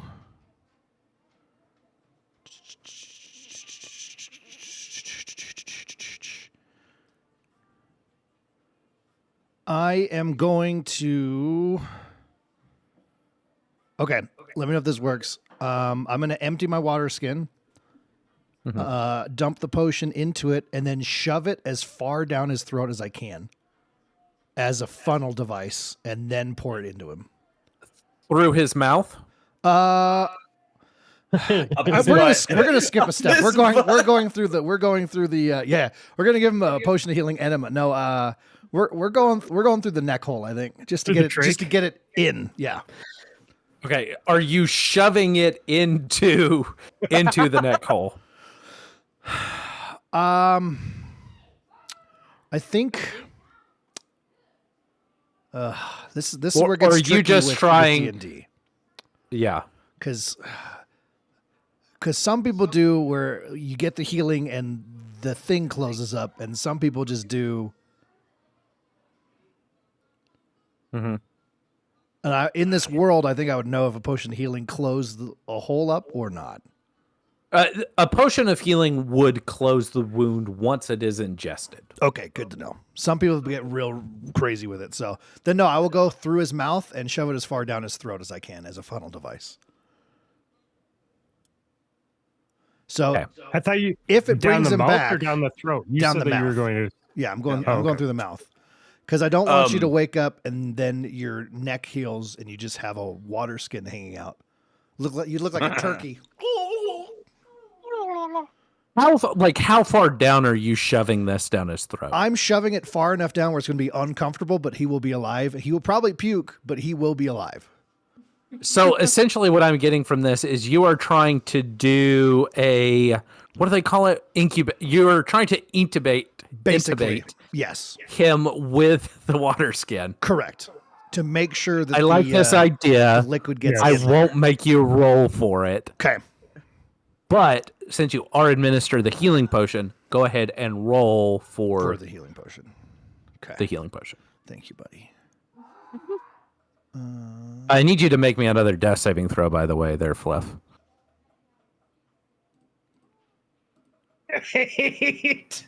Then I'm doing this just in time. 7 healing to you. Okay. So that means that you will automatically awaken. You now have a water skin literally choking you to death. Well, you have 7 hit points. Go ahead. the second he's waking up, I'm going to start pulling it out. But Okay. yeah, Okay. As you yank it out, it feels like you've been intubated, and now somebody is ripping that hose out of your throat. gotta do what you gotta do in the field. You do feel the wound close up over your throat. I'm just gonna cough like Eleonora. Oh, Your blood, something which is going like on. kind of this dishwater brown, is everywhere. I can't like table talk, but why would I be saying your name? I know, that's Little what help. I want. Why? Hang on. I have to find. Eleonora. There. I go. Can I do that? I'm up at this point. I I'm like, found it. I just sleep it off. Oh. It'll be fine. I use my cantrip on him Which cantrip? for spare the dying. Choose. Oh, it's a creature though. He'd be a creature. Okay. Yeah. It doesn't do any healing. Spare the dying just stabilizes so that they cannot die. Okay. That would have been a good one when he's making death saving throws to cast on him so that he no longer has to make death saving throws. Dude, I thought you had healing. No, I have mending. Oh, yeah, I'm she, sorry. she didn't, yeah, I she thought didn't you- bring I any thought healing spells. I thought that she had healing in the previous one. No. In the, No, in I last need session. to. I need to add when I level Got up. it. I want to add that. You do have an ability that allows you to heal. Oh, yeah. Your believe. features and traits, if I recall. Yeah, I thought there was something that she could do to heal. It's not just like a healing word or anything. It's that, It is Land's Aid Heal.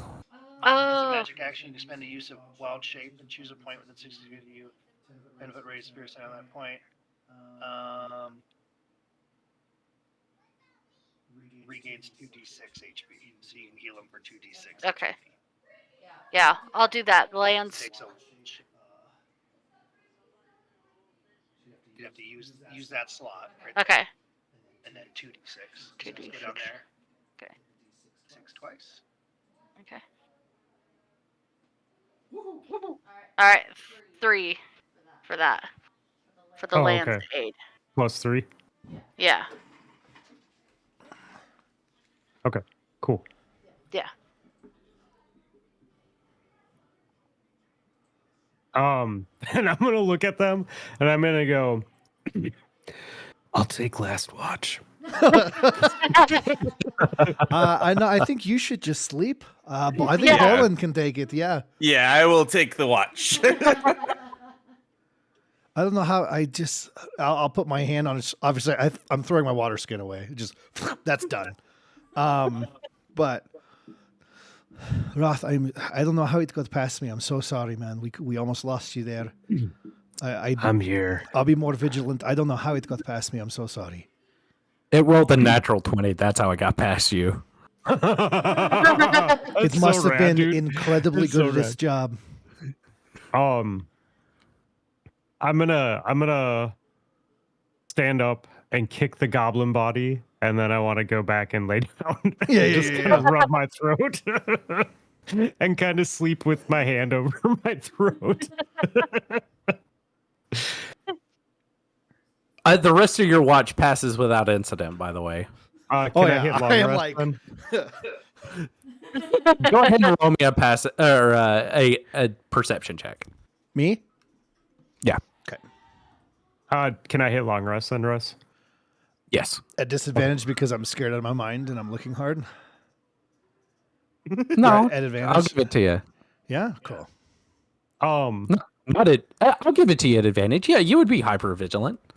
And then would I have attuned to could whatever Natural. That- It went from a 3 to a natural 20.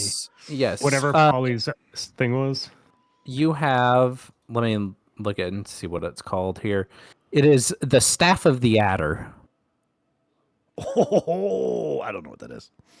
I don't either. I just want Got to it. sound really cool. It is Staff of the Adder, uncommon. It is in Hayward's handy haversack, just so you guys know right now. As a bonus action, you can turn the head of the staff into an amulet, venomous snake for 1 minute, or revert the staff to its inanimate form. When you take an action, you can make one of the attack rolls using the animated snake head, of which has a 5-foot reach. Apply your proficiency bonus and your wisdom modifier to the attack roll. On hit, the target takes 1d6 piercing damage and 3d6 poison damage. The snake head can be attacked while it is animated as a 15 AC, 20 HP, immune to poison, psychic damage. If the head drops to 0, the staff is destroyed. As long as it is not destroyed, the staff regains all lost hit points when it reverts to inanimate form. Oh, that's cool. Yeah, that's hella cool. Okay, so as long as it doesn't take its Okay, cool. I like that. That's dope. I definitely want to equip that in my other hand, because I think I have my silver dagger in one hand and I have the staff of the adder. Actually, I'll just put the silver dagger back in my yeah, I'll put that back in my bag. I'll unequip that. Sweet. Okay, who's up next? Ba-da-ba-da. I think that would be me because I'd be taking Rothanito's spot. Okay.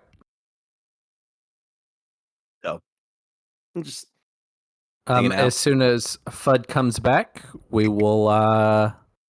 He's got a thing that we need to do before we finish the. I am so glad he muted that. Yeah, no Yeah. doubt, right? Yeah. Lisa's muted too, which is also probably a good thing. Yeah. Yeah, I love that they're just beeping, like blaring a horn, an air horn at the mic. That's so funny. Yeah, because we got skeletons to talk to in the morning. Yes. Yeah. Borland, your watch passes without incident. Excellent.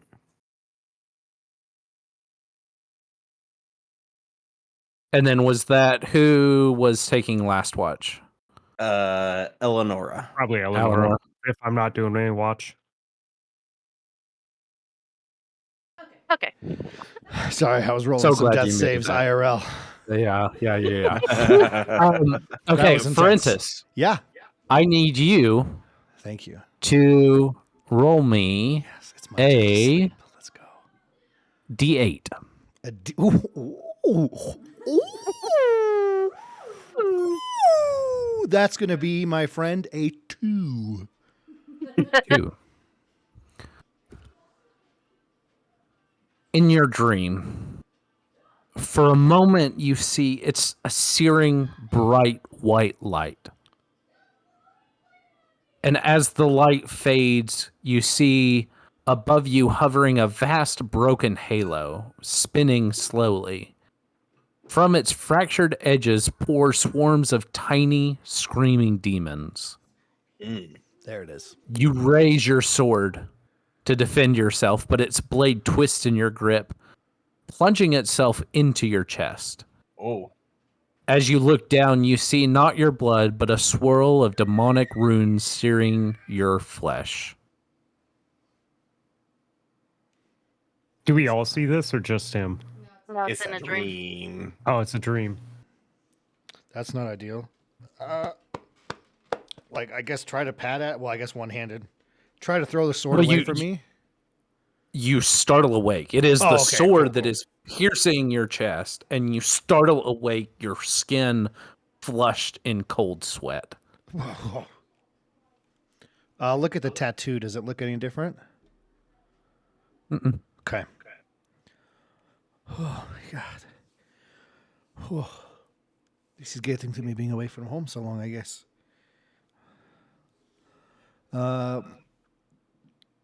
Who's on watch right now? Borland. Borland. Hey, Borland, I think I'm going to join you again for a little bit. Are you sure? Yeah, I just sleep is scary right now. Because you come sit by me, right? Yeah. As you sit by me, I go and I put my arm around your shoulder, give you some nice squeezes on your shoulder, like almost like a little massage, and I linger a little bit too long, massaging your shoulder. That's real nice. You were very, very close to each other in the village. This feels like home. Mm-hmm. This is nice. We had one guy. He was a scout leader. No, I'm just kidding.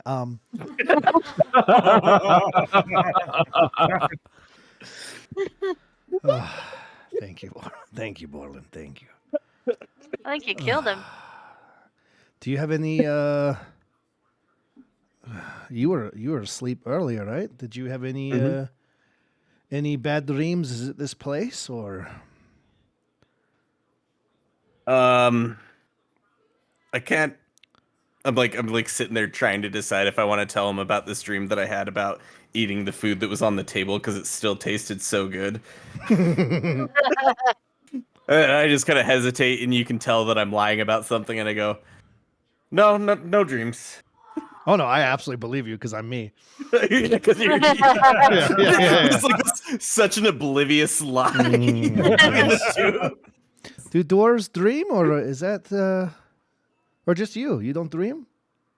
No, I just didn't dream last night. Or this night. Well, that's very lucky. I had a terrifying dream.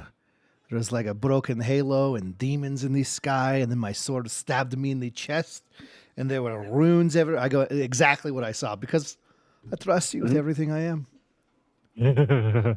Do you want to try a demon feather since you tried an angel wing? See if it counters out. No, I'm pretty okay here, but I'm sure it was just, fatigue in this scary place, and, this forest is pretty fucked, so. Yeah. Just, do you need any? just realistic enough to be, kind of keep you from not wanting to go to sleep again, Yeah. Do you want a snack? I could make you. I got some herbs that might help you go back to sleep a little bit. Sure, actually, yeah. All right.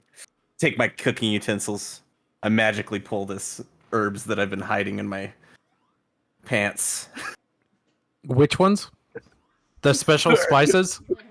And herbs. Because here's the thing: last time I let him put something in my food, I grew a sword. It worked. It So- worked well. So I have no reason not to trust anything he says to me.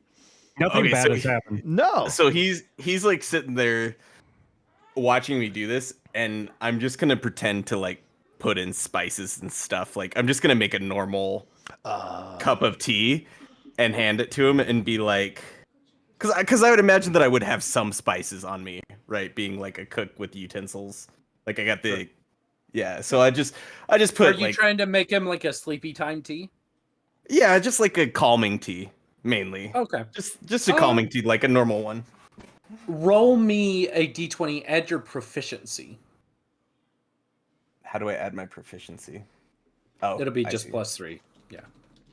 Okay. I think it even you just click on the proficiency and it'll Oh, too late. 11, so 13. 13. Okay. Yep. And just to be clear, you are not adding your special spices. No, I'm not adding my special spices or anything else. Or Well, fine. Be that fine. way. I didn't want to cause issues. No, I'm gonna give it to him, and I'm gonna talk it up. And here, Frentis, this is this tea that I made. It always helped me go to sleep, and it helps others go to sleep. It's very calming. Oh, thank you so much. Will you tell me a story of home while I drink it? Yeah. So this one time when I was at band camp, I was.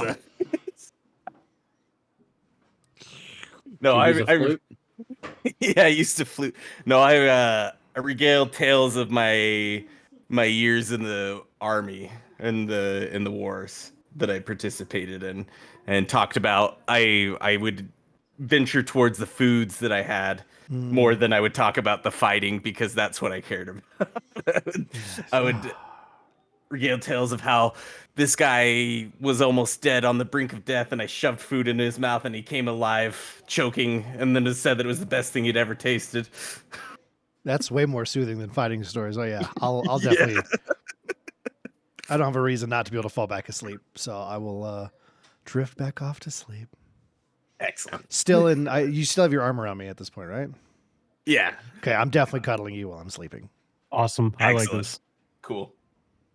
And then the rest of your watch passes without event. It'll then be Alenora's watch, and I'll need her to roll me a d20. Okay, she's putting the dog to bed real quick.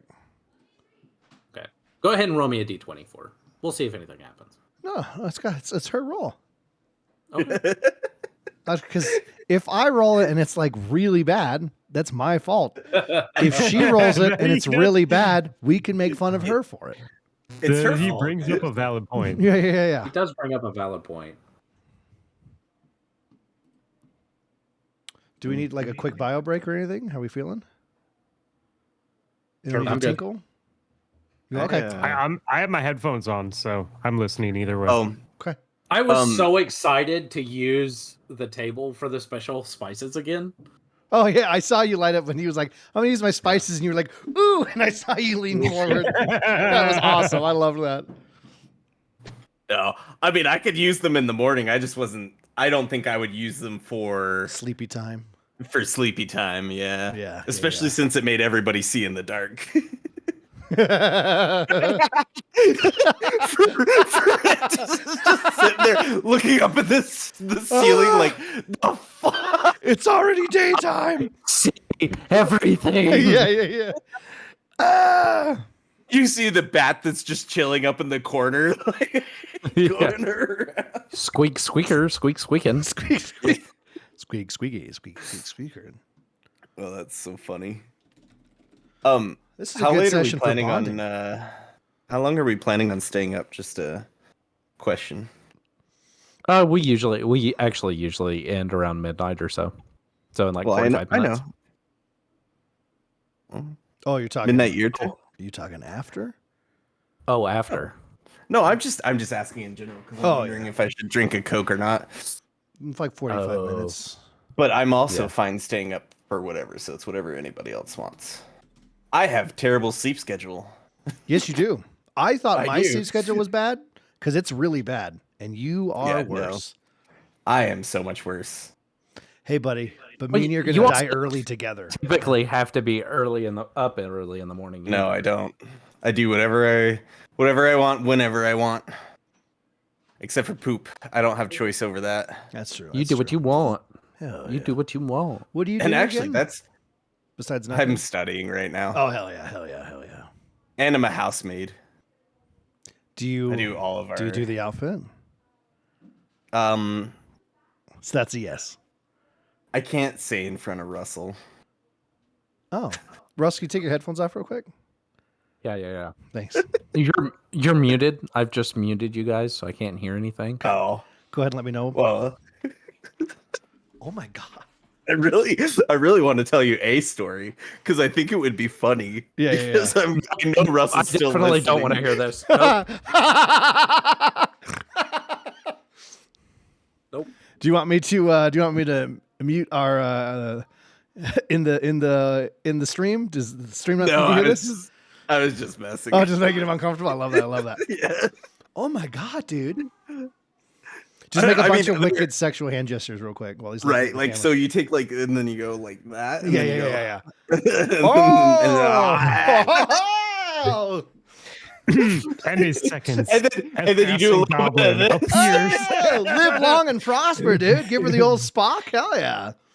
and the ogre rises from the dead and grabs Borland's armor and chokes him with it. I am dead now. At this point, I am dead.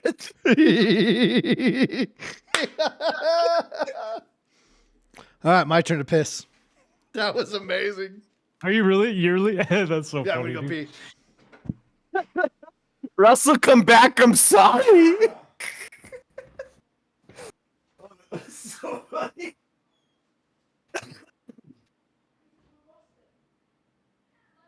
I heard you.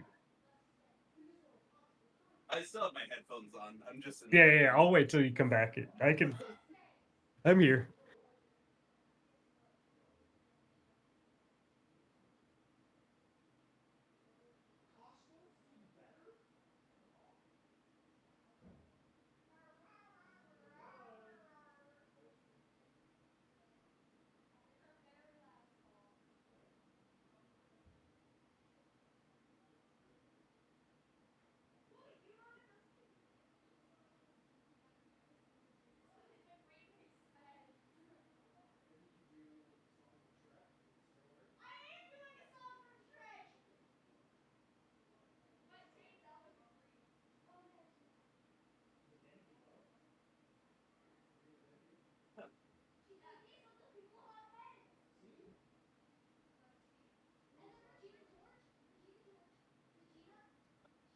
All right, Fluff. What's your thing? Yeah, I'm doing massage Oh. gun. My legs hurt so fucking bad from running today. I totally forgot what I was gonna ask you. What was I gonna ask you? I was making You were. sexual I was jokes. gonna say I had my headphones on while you guys were talking, right? And so Yeah. you said, "Should I drink a Coca-Cola or not?" And the correct answer to that was, "Well, Yes. do you need that to play Marvel Rivals comp after we get done playing D&D?" If you would like me to play Marvel Rivals comp competently, No. then yes. No. We're always playing for fun. Well, see, here's the thing. We just it's also okay to be good, but as long as we're having fun, that's the most important thing. When I'm tired, I'm probably like a solid gold, maybe even diamond. But if I can pay attention, I can probably be grandmaster. So, but I don't know though, because I haven't played comp in a long time. I also think like time is a huge thing because like once you get to a certain rank, if you're semi-competent, you can climb the ranks. Like Right. just by putting in the time, for the most part, you just need to have that time, and that's part of the problem with climbing a ladder like that, man. right. Like, how much time are you gonna have in the next 3 months? And then they're changing it to 2-month seasons. So it's Yeah. like, how much time you got in 2 months to climb a comp ladder? Well, and I think the other thing is too is like it depends on where you get stuck at, because I only got reset to gold, and I think I kind of like I'm missing that part where it's like everyone's just an idiot, and it's like 50-50 if you get the really crappy people on your team or not. Yeah. So there's like in gold, like at least people are kind of knowing what they're doing no matter what. Yep. So I think that either way, I think I've probably passed that hurdle, or like I'm like about to get out of that hurdle if I do it. So I don't know. It put me, I think I was diamond 3. So it put me in like silver 3 or silver 2. And it took me hours to get out of silver. And I did a bunch of solo queue. Like I for sure did not just go in with a like fully like competent 6-stack. Like I played with friends as a 6-stack, but you know, like everyone's a different skill level. I didn't go in with a bunch of people at my level or above and try and climb. You know what I mean? So doing that in solo definitely took hours to get to gold. It does take a while. Yeah, because you get those, you just happen to get those games, and sometimes it's 3 or 4 games in a row. So it's like really frustrating, but you just get 1 or 2 people, and usually it can just be one really, really bad person that doesn't understand how to play comp and how to play their character. Dude. It's always a Spider-Man. And it just ruins your chances, you know, like your team doesn't even have a chance. Dude, I can't tell you how much it pissed me off. So I got up to Grandmaster 1, and I was like, I was playing the next game. The next game I was into Eternal or whatever it is. It's either Eternal or Celestial. I can't remember the next one up. But it was the next one up, and I literally was 1 game away. And then the person that got on my team was a Spider-Man, and he refused to get off of Spider-Man. He refused to get off of Spider-Man to play another character, and he refused to get off of Spider-Man to play another role, and we lost 100% because of him, and he got cussed out by every single person on the team because he was so incompetent. I love that. And then for the next like 3 games in a row, it was the same thing. It was like, and it was always the insta-lock DPS, and it was pissing me off, and it dropped me all the way down to like the bottom of 2, and I was like, fuck it, I'm done trying to get in. There's I was no so mad. like there's no way I can solo queue into ranked anymore. Like it's not worth it to me. We were just talking about in certain ranks how it's frustrating. It's brutal. I think how do these people turn their computer on? Real quick before we get started, Mr. DM, what is the color scheme for the last part of this session? Oh yeah. Are we in purple yet, or is it still red? Turkey sandwich is not a color. No, you're still in red. You guys have not even gotten close to where I thought we were going to be tonight. We better start moving then. Dungeons. I mean, we figured out Mary Poppins boots like right off the bat. I feel like we just did a good job in this session, and no one's dead yet. Yeah. Somebody almost died. Had a great nurse. Eleonora. Yes. Now that you're back, Yes. would you roll me a d20? It's your watch. Oh, yeah, that's where we were. Oh yeah.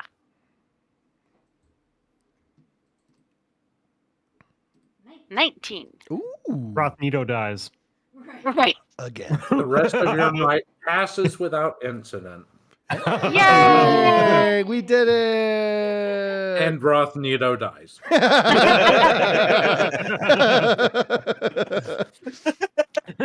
Mysteriously in the night.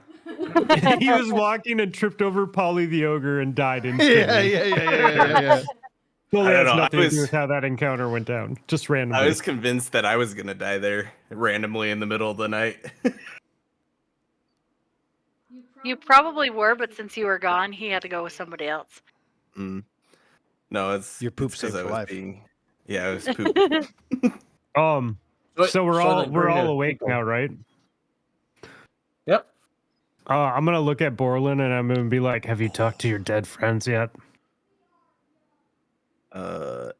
No, we're doing a long rest, right? That counts as a long rest. Yes. Okay, long rest. There we go. Give me that HP, baby. And normally I would have drooled on your armor, but your armor cleans it, so it doesn't even matter. Yeah, so it's there's no drool. Oh, that was.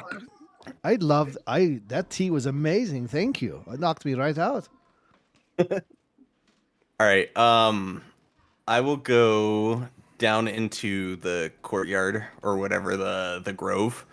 And I want to do an investigation check to figure out who would be the highest order of druid there. Okay. Go ahead and roll that for me. All right. 10. Good. Hard to tell. Yeah. Billing. Hard to tell. Do I see anything that sets them apart at all, or they all just look like bone and rags? They're all dressed similar, right? Mhm. Natural fibers. They're not really wearing any shoes. And they've been dead for a time, right? Like Right. they're bones. Some of them are wearing leathers. A couple of them have staffs. Nothing really distinct. No. As a Nothing to distinguish them one from the other than the fact that they look like druids. Right.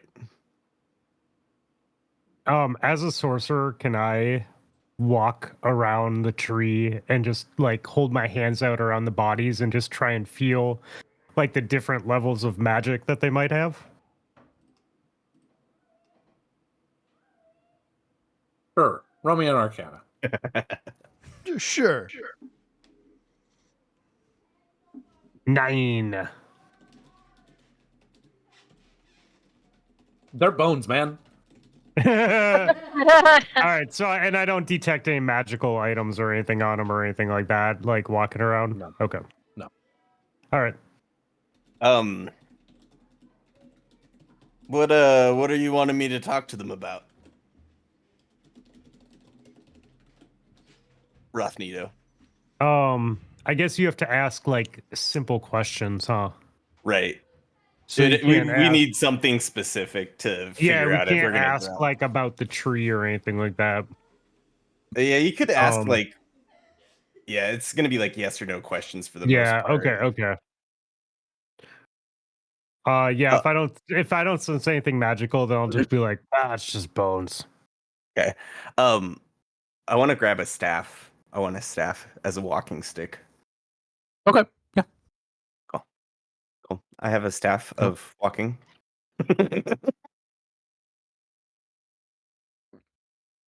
All right. Yes, you do. You have a staff of walking.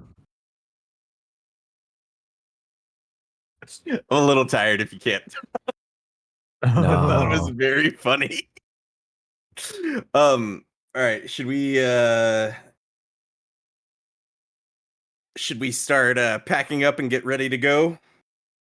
Start heading towards that city or the settlement.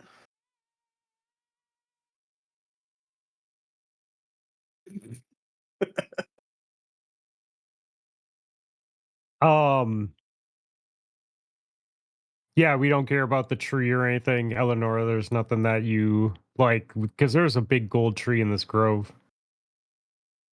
Yeah, I think I investigated it, and all I knew was that this was Okay. a holy place. Okay. Right. Did I remember I we? investigated it. Yeah, did we ever do anything to like? We never did anything to like try and get rid of or like expand the safety, the sanctuary or whatever. No, I don't think so.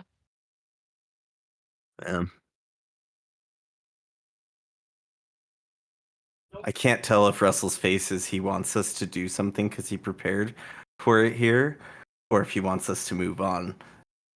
I mean, there was like thinking about the map like that we were at. There was the stones around the tree, the dead skeletons, and then the stairs in the building.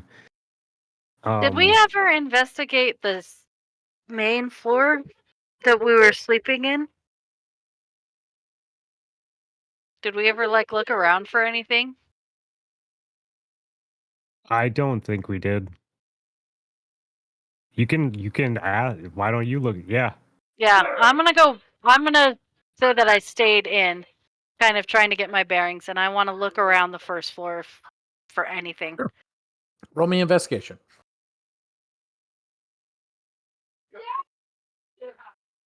That would be a 10. Average numbers here. Yes. You find some now rotting fruit that was on the table. The Okay. meat is rotted far faster than should be possible. Okay. There is a pile of rags in one corner that stinks. Probably like rotting But blood. other than that, nothing. Nothing I can see. Nothing. When we come back in and start like packing up, I want to do an investigation check on the rags. Okay. Go ahead and roll me an investigation check. Ooh, that is Ooh. 20. Ooh. 20. Okay. Stinky poo rags. Tell me it's stinky poo rags. I'm ready. I'm ready for the No, stinky poo actually, rags. it appears to be more like a nest where they slept. Mm. And as you're digging through, you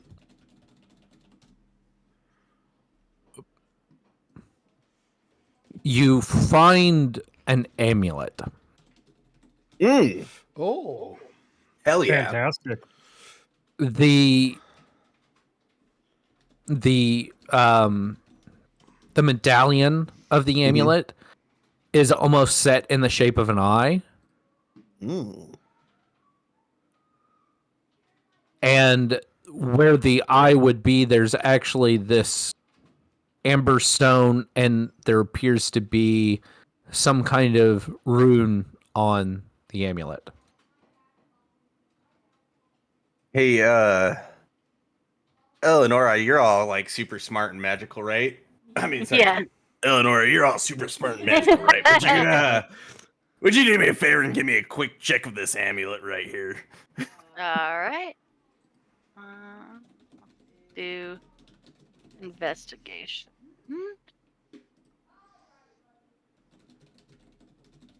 Oh, natural 20. I was like, that's a B. So 25. So what you have found from the runes, you can actually tell that this is it seems to have specific runes that ward off divination. It's an amulet that wards off divination. I can't even say the word. For some of us that are not as smart as others, what is divination? Yes. What is divination? Divination is the ability to perceive things outside of your natural surroundings. So things like scry, where you're remotely viewing somebody.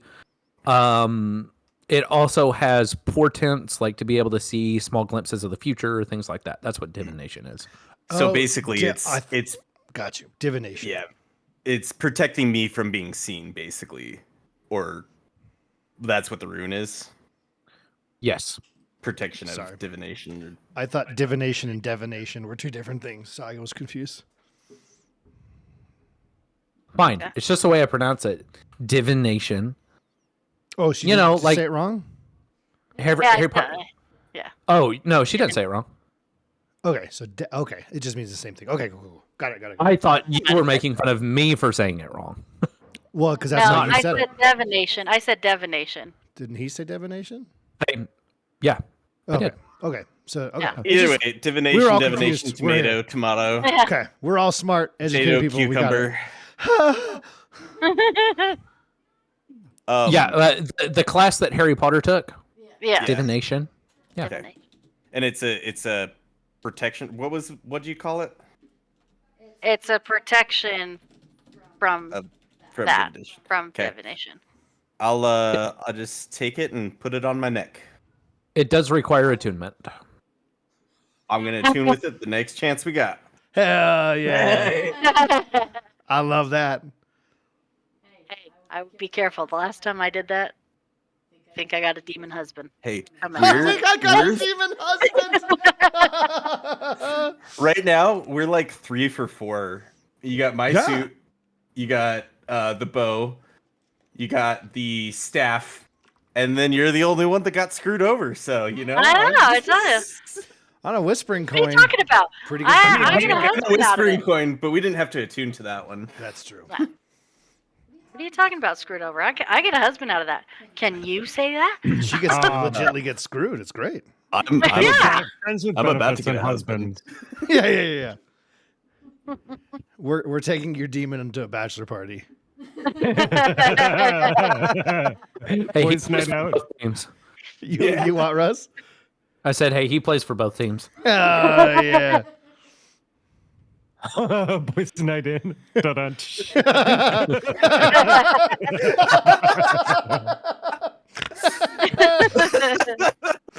I love it here.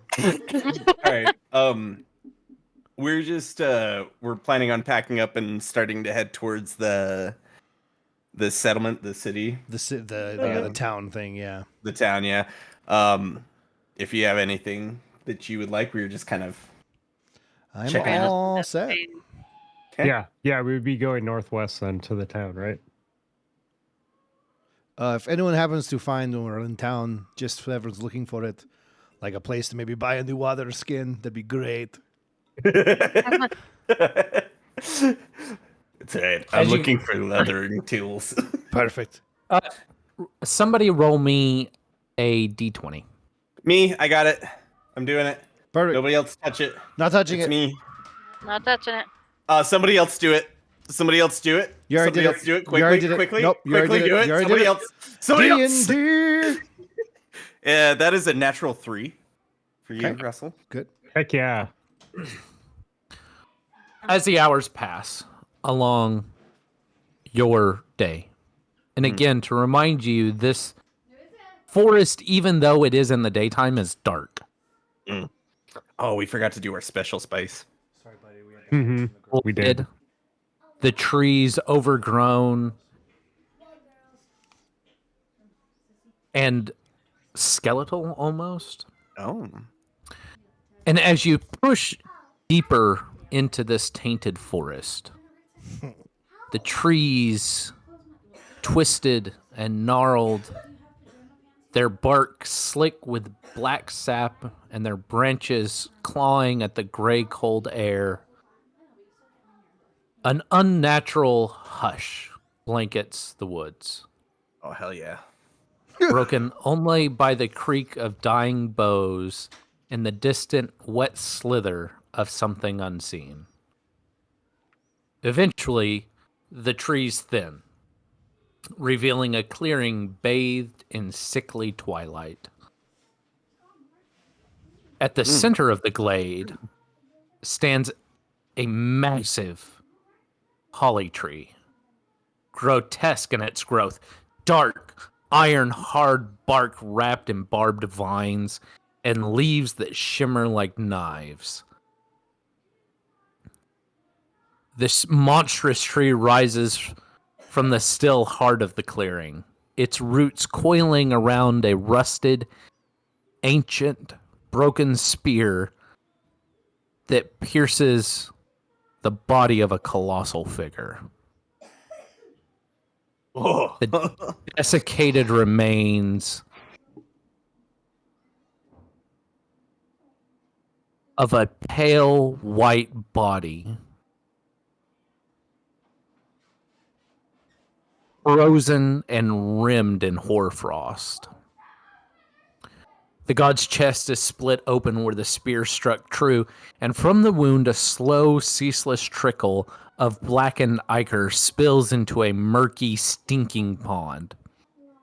The foul water bubbles quietly as it seeps into the ground, poisoning the earth and sending a spreading rot through the forest for miles around. The entire glade stinks of cold decay and desperate rage. Hidden among the shadows, you see faint movements. The slight sway of leaves and branch The air itself feels heavy, as if the forest is still mourning, still angry, and still hungry.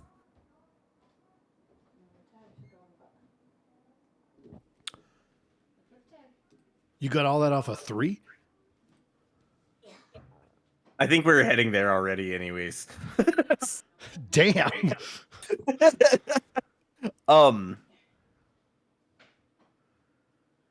I want to do an investigation check closer to the tree, not quite next to it, and I want to specifically look at the corpse, the Colossus corpse. How big is it?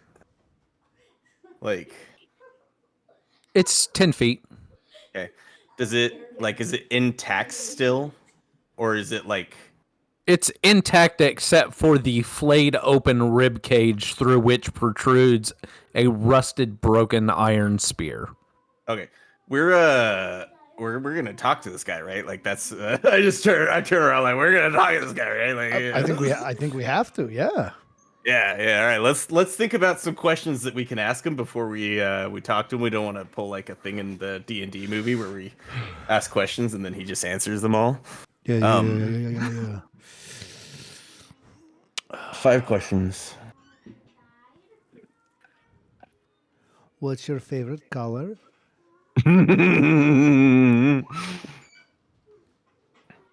Ah, sorry, I'm back. Oh, we found the tree, a holly tree, and we found Okay. a giant colossal. Sorry, Russ, I'm totally butchering this. You did such a good job. Colossal figure that has a spear in it that's oozing out black tar, basically. Ah, As you do. Yeah, it was Yeah. quite beautiful. I feel like I'm like disgusted with myself for ruining that. I think it was great. I think you did a great job. I summed it up, but it was beautiful. How did you get here? Right? Is that good? What do you think? Yeah, how did you get here? Why are you here? Who did this? How do we stop the ooze? Ooh, Like how the do we black stuff. Yeah. That's probably the most important one. Good idea. mm-hmm. Roth, Eleonora, fifth question, ideas?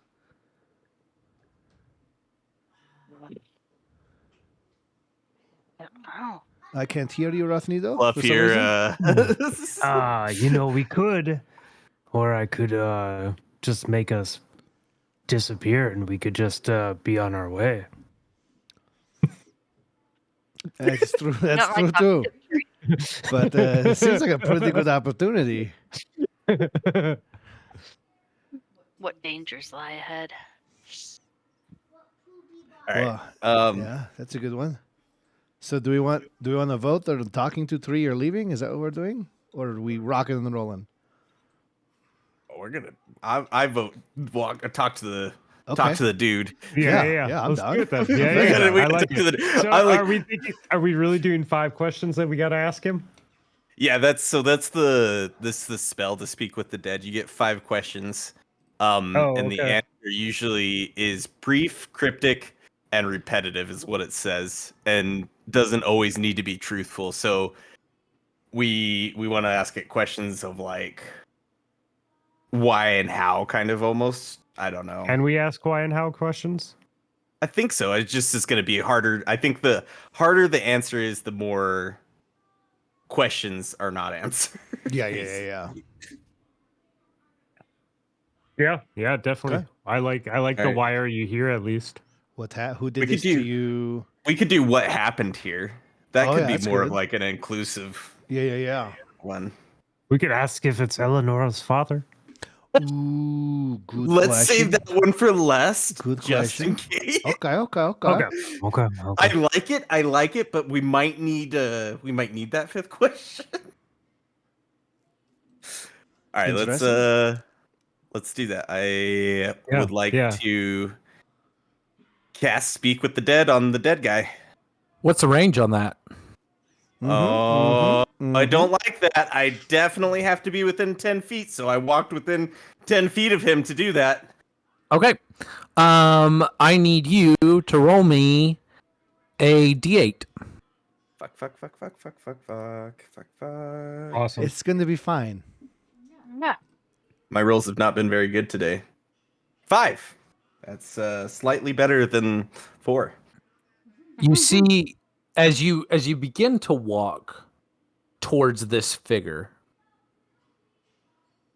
the temperature is dropping rapidly. And you begin to see that this entire clearing is covered in ice. So clear that you couldn't see it at first, but as you begin to step, you hear that crunch. And your vision begins to mist over almost in a blizzard of snow. You see the shadow of a giant stag looming over you, its eyes glowing with a spectral light. It stands between the rest of you and this broken body, as if blocking you from passing. The stag remains still, waiting for something. Give it your staff, Rothnito. Oh, I definitely have something to give it if we're trying to give it something.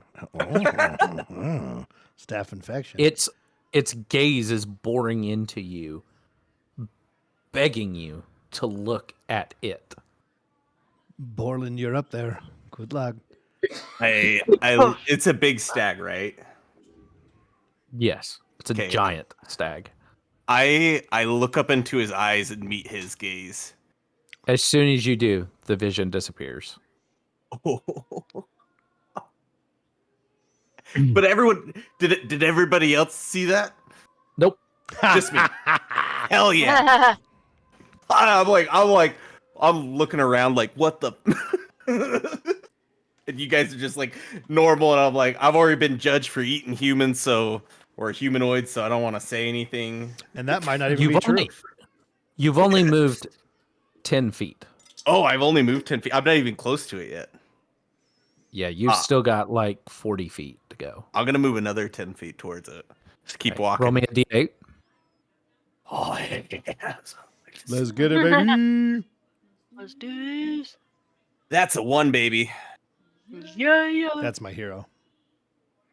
A sharp, mournful howl cuts through the air, though no creatures are in sight. You feel the weight of a wolf's gaze upon you, as if you are being hunted by an unseen predator. I want to do a investigation check to see if I can figure out where that's coming from. That Yep. feeling. Oh, yep, 2. Excellent. Let's go. My man. Don't know. Okay, sounds good.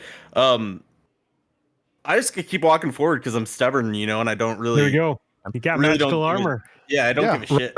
What could happen? Roll another d8. 4. I have a good feeling about 4. The hunt never ends. Oh boy. A chill settles deep in your bones, and you hear faint footsteps behind you, as though someone is following your every move. Does anybody else see this or hear this still, or is it just me? Just you. Just me. But you guys are watching Borland as he moves, and then he'll stop and his body stiffens. And then it's almost like he doesn't even realize it as he continues to move forward. But about every 10 feet, you see him kind of his head fly back, and he'll kind of hover up off the ground a little bit before he settles down and continues walking. I think he's peeing. Can I roll to see? Because I would be concerned about him. Like, would that be investigation? Like, if I know what's happening to him, or? You tell me, what are you trying to discern here? Oh yeah, that's a good call. Well, I'm just if he's okay. Like, if we're watching him walk towards this thing, if we told him to talk with the dead, and every 10 feet he stops and like hovers off the ground, like, Is something controlling him, or is he doing it on his own? Roll me a medicine check.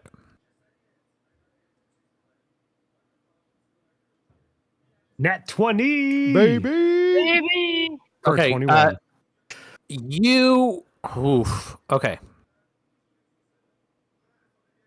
First of all, you can tell that he's okay. He's continuing to walk.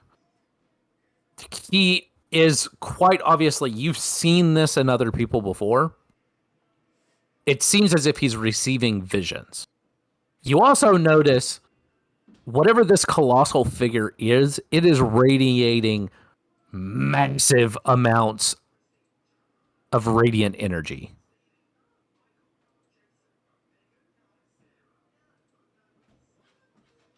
Okay. Ooh. I'm gonna turn to Ferentus and Eleonora, and I'm gonna go. I'm sure he's fine. I think he's just Actually, being- let me rephrase that. Not radiant energy, celestial energy. Oh hell yeah, even better.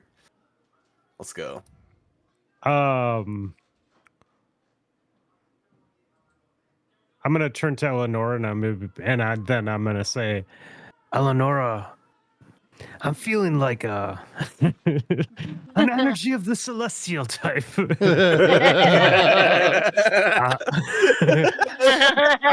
Are you getting anything from this thing?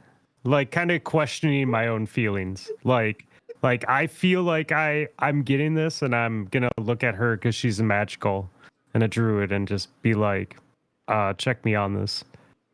I need another D8, by the way, From me? Borland. Yeah. Baby. I'm in danger. That's a one. My A one? man. A one. All right. Nothing happens. I liked it when things happen Eleanor, more he's than probably fine, nothing. right? Let's see. I think I want to do. But now you're starting to see these flickers on the edges of your vision. You're starting to see. The first thing that you kind of see is Rothnito with his throat being slit. And then you're watching Ferentus's face being torn off Oh yeah. by a wolf. And then you're seeing images of the war that you went through. Dead bodies, ravens, crows feasting on the bloated bodies of your brethren.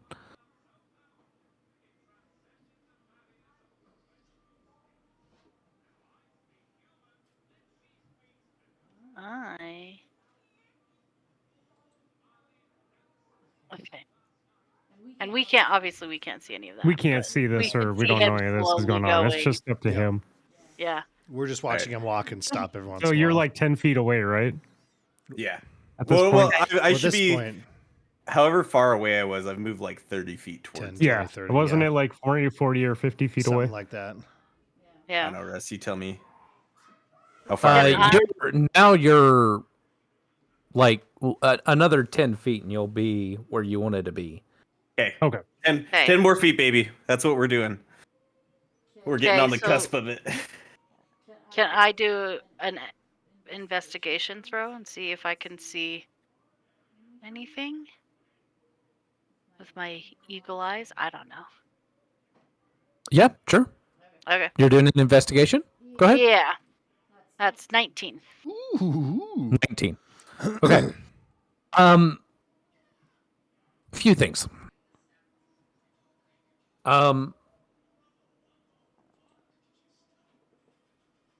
And from what Rothnito has told you as well, as you guys are kind of conferring, this is not just a body of a monster, not the body of a giant. This is the body of a fallen god. Its death throes, its death having poisoned this forest. Okay. It's continual, its heart's blood pumping into this well of blighted darkness. And the other thing that you notice is you are surrounded by creatures of the blight, standing frozen, staring at this fallen god. You see trees with almost bug-like eyes flicker under their bark. You see small twig-like things or shrubs moving jerkily in the forest. In fact, as you look to your right and your left, you realize the very trees that you're standing under are moving ever so slightly, almost as if to some unspoken song.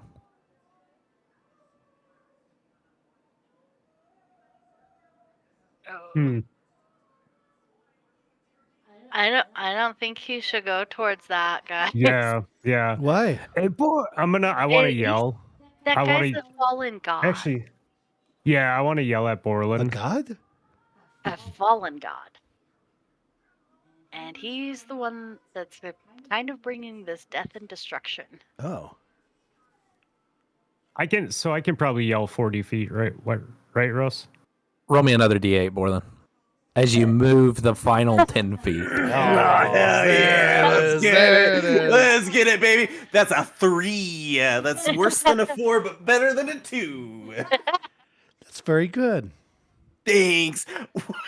I forgot to send you a Fallen video. God's You see, heart. This is so fucking cool. you see this fleeting image that flashes before your eyes. A wild figure. Strong and proud, alabaster skin, standing proud atop a snow-covered mountain, bow drawn, eyes fierce and unyielding. And then you blink, and the image is gone. All right. Now that you are closer to this fallen god,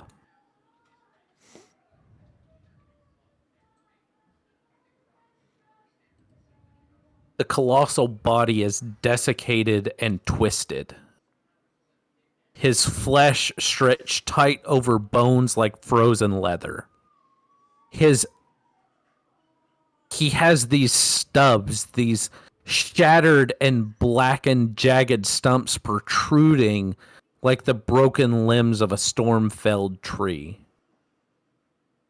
The spear that felled him, and a weapon of impossible age and cruelty, still juts from his chest, piercing through a withered heart that once commanded the elements. Black ichor leaks from the wound, pooling into the corrupted pond that feeds the rot. His once proud fur cloak lies in tattered ruin, tangled with thorny vines and brambles that drink greedily of his fading divinity. Around him, the air is bitter cold, a dying breath of winter that never fully lifts, staining the very forest with his lingering sorrow and rage. His face, once noble, wild and fierce, that same face that you saw in your vision, is frozen in an eternal grimace of agony and defiance. His glassy eyes, clouded and sunken, seem to flicker with the last embers of sentience, as though some splinter of his will yet clings stubbornly to existence. To stand near him is to feel the weight of endless hunts abandoned, of seasons stolen, of an age when mortals still whispered his name with awe and fear. And though he does not rise, the forest itself still hunts for him, twisted by his death into a vengeful thing, remembering what was lost and lashing out at the living.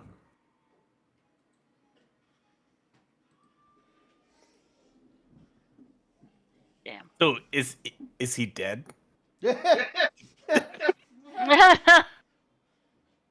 Is speaking with the dead gonna even work on this guy? Is he all right? Is he all right? You know what? I just gonna do it anyway. So cast speak with the dead just to see. Speak with the Yes. dead on a dead god, ladies and Stick to gentlemen. the plan. We Stick to the are plan. playing Dungeons and Stick to Dragons. the plan, baby. You guys are too far away. I tried to yell to you. He told you to roll a d8, so I I'm don't just know, watching man. at this point. I'm gonna I turn think- back to Eleonora. I'll be like, nah, he's probably fine. Think he's ain't any good dead people lately? I don't know. I think you guys are getting this all wrong. You know, there's two options. You got to stab the heart, or like maybe he just needs to, like I don't know. Part of the ship, part of the crew. Immediately, the air drops to freezing. Oh fuck! Frost creeps out from the corpse in veins across the ground, timed to the beating of a dead heart.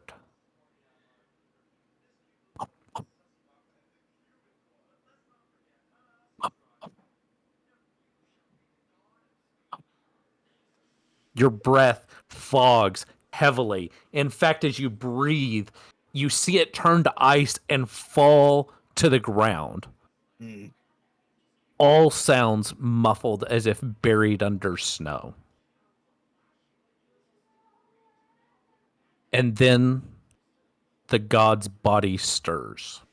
The hollow chest wheezes open like a bellows, leaking thick, black ichor mist into the air. His head jerks once, perhaps from the agony of being forced back into half-life.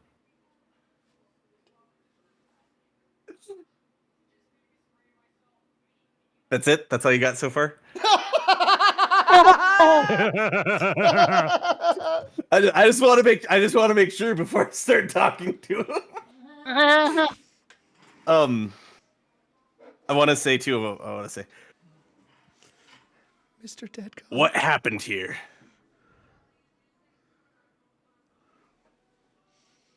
The spear of betrayal, driven deep by kin of frost and flame.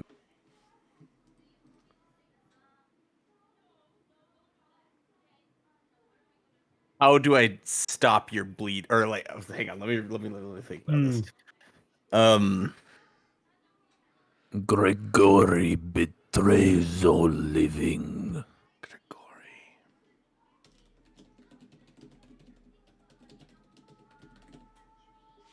Grigori can kill gods. Oh, that's pretty great. That makes me scared of him. Or this guy was just a bitch god, you know? Yeah. What would you have me do? Oh, yes. Thank you, sir. We're signing contracts left and right. Gaucher was the first to feast on my marrow. His unliving must end. I'm an enemy. I'm fine with him now. Yeah, I like this. The tree is my death given roots. We're not allowed to say suggestions, right? Yeah, we're way too far away. Okay. And it's so cold where I'm at. My ears are closed. My ears are closed. That's a natural human thing. You didn't know that? Yeah. Our ears close when Well, it gets cold. So your see- insides don't get cold. A little sign pops up, be back in 20 minutes. Mm-hmm. Well, I am dwarven, so I'm stubborn, so I just don't listen to anybody ever anyways, so I'm not even paying attention right now. Exactly. Yeah. I 100% trust you. All right, you got 2 questions, buddy. Where are you hitting us with? Did I ask 2 or did I ask 3? I asked I two. thought you only asked thought- two, so you still have three left. Yeah, right? yeah, two. Yeah. I should Oh, have I three thought you left. asked his name or something. No, No, he gave that to me willy nilly. Okay. I'll give that one to you for free. He has not given you his name. Oh, He gave the I thought he bad guy's did. name Grigory. oh, that's right. That's right. Grigori. And that he's the Oh, one that oh. betrayed you. Yeah. Yeah.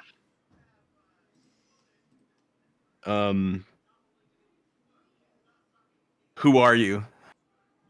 Ooh, there we go. I am Vamir, god of winter of hunts, the lord of all hunts.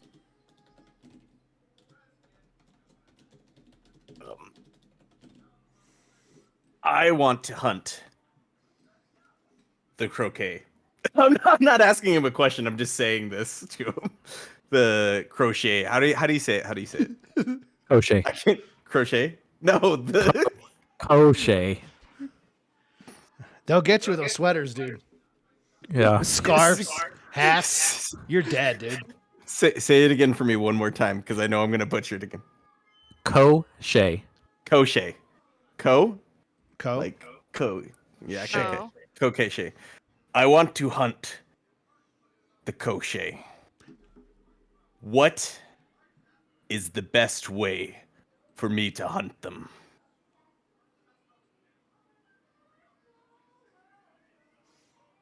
Ooh, that was a good one. He's thinking.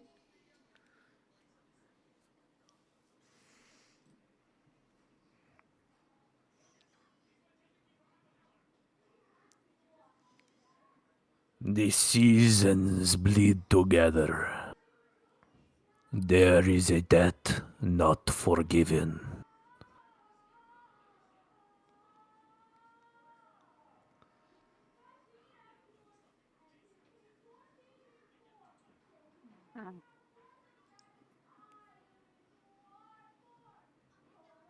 All right, so that was 4, right? Uh-huh. Not asking you, Russell. I don't want Yeah. I'm thinking to Stay out myself of right now. Good save. Let's see. Good comms. How do I end this blight?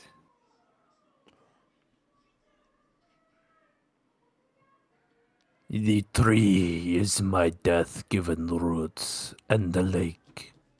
The lake remembers the true winter. That's unhelpful. All right. So was that that's my last question. So are you still animated right now? So, as the spell ends, there is a rumble to the earth. The tree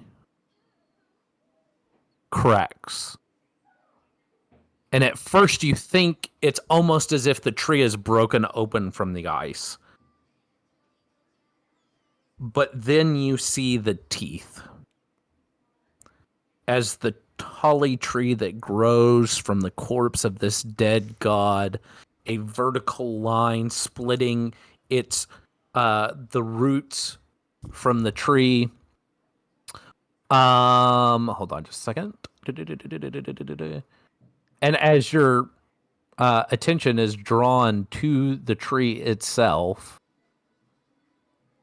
God grabs me by my nuts. I knew it. Damn it, Falcon! No, punch. you've done the right thing. You've done the right thing.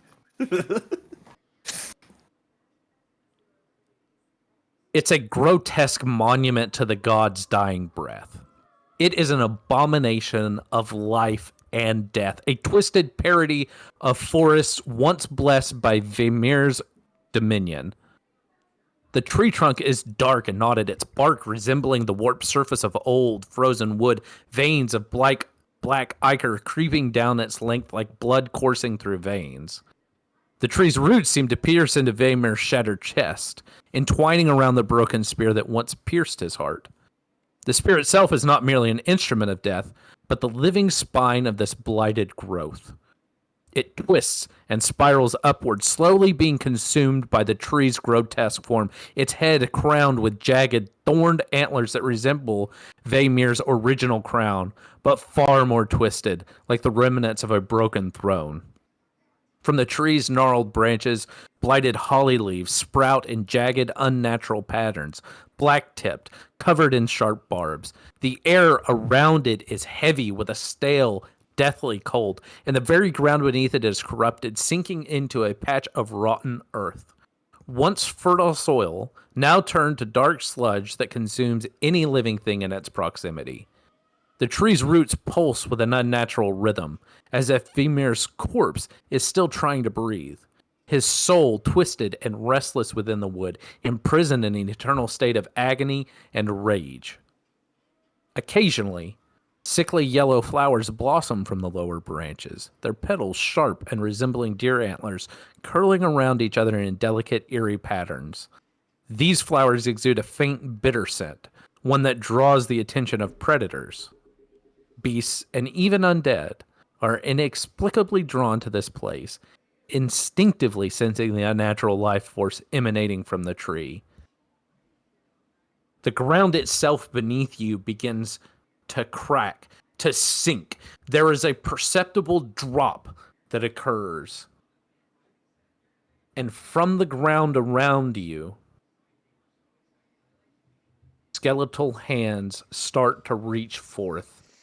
The blighted within the trees start to move, no longer held in stasis by that deathly, wailing song of mourning loss. All eyes turn towards you.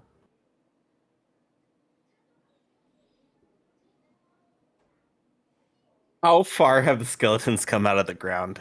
They are just now starting to reach and come out of the ground. The blighted, as if awaking from a haze, are starting to turn towards you and to your party. Oh, so we can see them too? Yes. Now that they're moving, you see that you are surrounded.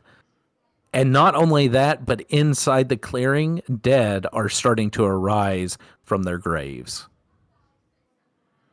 Okay, so it's not just Borland that's surrounded; it's the whole grove thing we're in. Yeah, we're all surrounded Yeah. at this point. Yeah. Well, I mean, first and foremost, I'd will the sword to be in my hand. Sure. I like that. I am going to. We need to get to Borland, so we're together, and make my way towards Borland, so we don't get cut off, and he doesn't get I separated definitely by himself.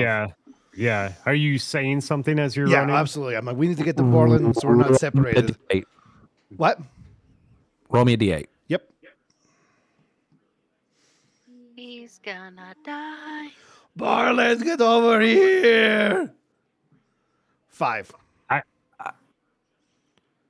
You see a giant stag that looms over you. Its eyes glowing with a spectral light. It stands between you. Its antlers turn towards you as it paws the ground, challenging you, staring into you. I will point my sword at it while running and look it in the eye. Okay, it disappears. I'm a big deal. Roll me another D8. And we're just following him, right? Do we see this too? So, as you guys are running, let's do this. Instead of having each of you roll individually. Okay, one last thing. You feel the sensation of being watched. Your skin begins to prickle that goose flesh along the back of your neck. Your every moment feels calculated. And a low growl reverberates through the air, but no creature is visible. I'm surrounded by skeletons. That kind of makes sense. I guess I would yell to Borland as we start running towards him, like, run to us, like motioning for him to come to us. You see, each of you are now seeing these flashing through your mind as you're running through like a slideshow. You see, let's see. Yep. The scent of freshly fallen snow and decaying leaves fills the air, mingling with the smell of blood. A spectral hunter in tattered fur stands at the edge of the clearing, bow drawn, but does not speak or move, only watches, waiting for something unseen. And then you see that same form as he crumples, antlers shattered, the spear driven deep into his chest.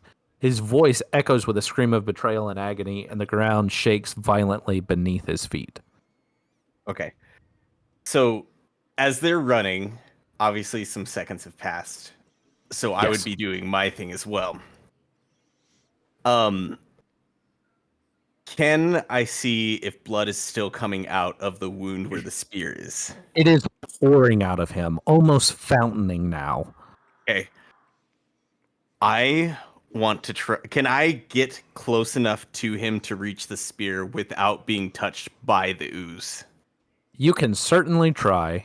Yes. You know what? The ooze is starting to, where it was draining, it is now coming up. It is lapping at the bottom of your boots. Russ, let us know when we're within 30 feet of him. Okay. Or let me know. Well, he's moving while you guys are moving, so things are happening. You can certainly go for this spear. However, there is every chance that this ooze will seep up enough to seep through your boots, and whatever consequences there may be will be felt. Just had to go and touch it. I'm just thinking. You know, I I can't don't want help you anybody here. to say anything. Yep, Yeah, no, no, I can't. nobody I say can't. anything. But I'm just gonna tell you what I'm thinking, so that I can take you guys on this roller coaster with me. We're on this journey with you, baby. Yeah, I'm thinking that this spear is somehow imbued with power or causing the constant pain to this god. And I'm thinking if I can somehow remove it, he will either die and all will be well, or he will be able to rest in peace or something. You feel as black veins begin to writhe your flesh. There's an unnatural coldness seeping into your bones. Mm-hmm. And there is the crackle of ice around you. You know, I'm just gonna go for it. Fuck it. I'm gonna try and cut the vines away or knock the spear. Let's say this. If the vines are not like, how big are the vines? Let's go there, because I would know that just by looking at it. Like, are they like pretty thick and hefty, or are they like, hey, I could maybe outpower them? The vines that are growing out of this spear, Yes, that are connected to the spear. they're thick. I mean, the tree is growing out of this spear. This is the origin to this tree. What's in between the spear? So it goes spear and then heart. Or is it like a mass of roots around the spear, or is it like... So, yes. There are there are roots. It's not vines. There are roots that creep down along through the spear, and it's almost like this bowl of the roots that come around. You're standing in a bowl made from the roots in which Vimir is nestled. Mm. The vines grow in from the spear into his chest, piercing through his body. And he is laid in repose, and the blood seeps over him and into this dark pool that is now beginning to creep up around your feet. As you guys are looking at Borland, you notice that his eyes, which were brown before, are no longer brown. They are glowing silver. You can see as the hair of his beard, it no longer is brown. It is starting to turn green. Branches seem to be growing out of it. It almost looks like the rotted roots of some kind of desiccated plant. I don't like this, Rest. You're not giving me enough. You're doing it on purpose because you. Stand on your armor so it cleans the blood away. Yes. I definitely want you to yell that to him. I guess I'm just having a little bit of a hard time. Like, you did an excellent job of describing it. Sure did. Would it be feasible in my mind Maybe. to Maybe. cut it? Maybe. Okay. You can certainly try. You know what? I'm gonna take one huge, massive swing at it, and I guess I would probably have to step into the ooze a little bit with one of my feet. So let's say that I lead with 1 foot, and it hits the ooze, and I'm swinging at this with all of my might that I have. Okay. Also, you now have a feat. You have a boon. Oh, You have cursed vitality. Hey! Cursed vitality. Nice. Let's do this. You have a vulnerability to fire and radiant damage. Cool. Congratulations. Cursed Yay. boon. GG's, bro. I also need you to roll me a d8. Yeah.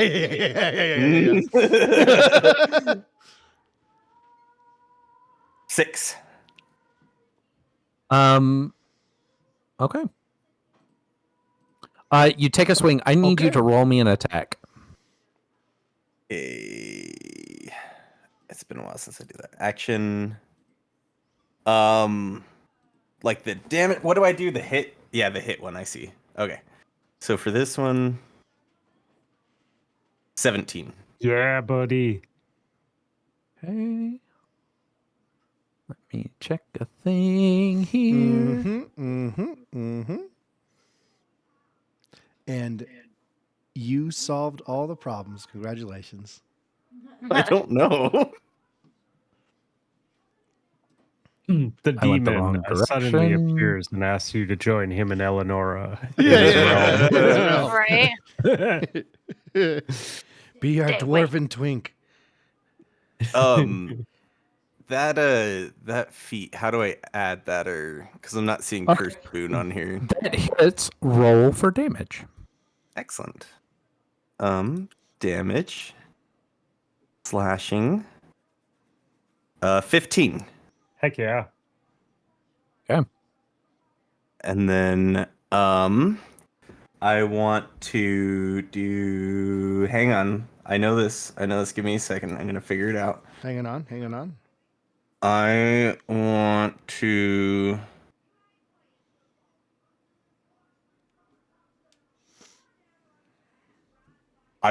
Savage attack because Okay. I have that as a soldier.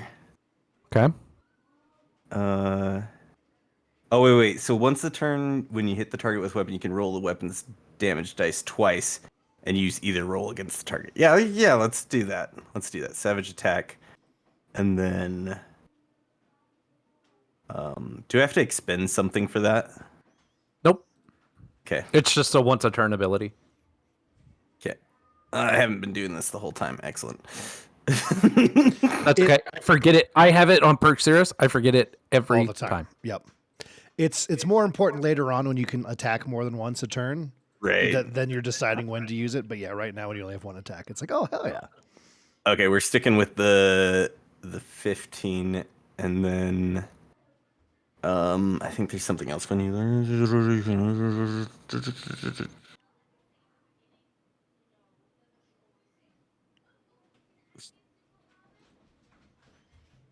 Hang on. Holding. For Frodo. I would like to action surge, which gives me the opportunity to use another action. So I would like to attack again. Okay. And that would be this one first, because I have to do the whole thing over again, right? So that's 21. Yep, that'll hit. And then a slash for 8. So total of 15, 23 damage. I believe, right? Yes, sir.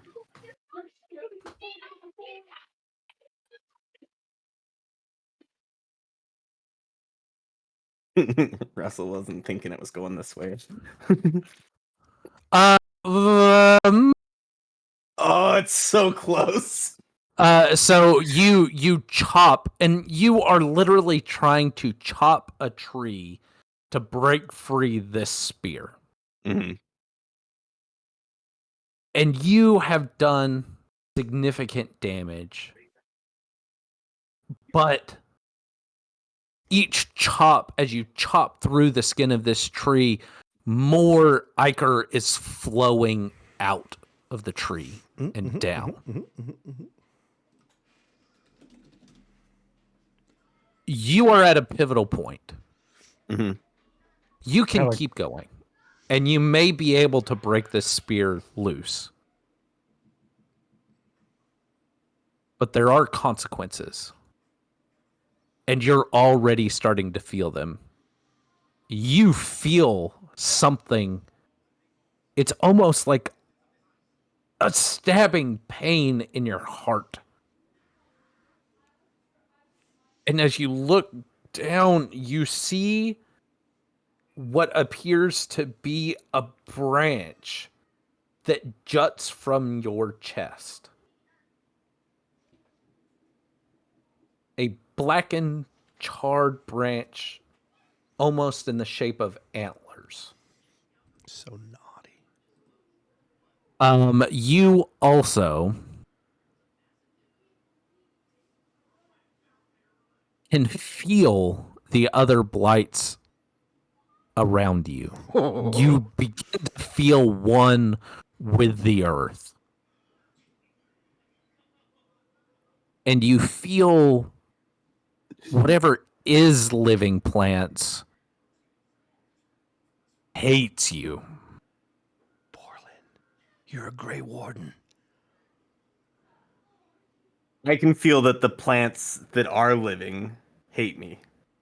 Any living thing. It feels as if nature itself has turned against you.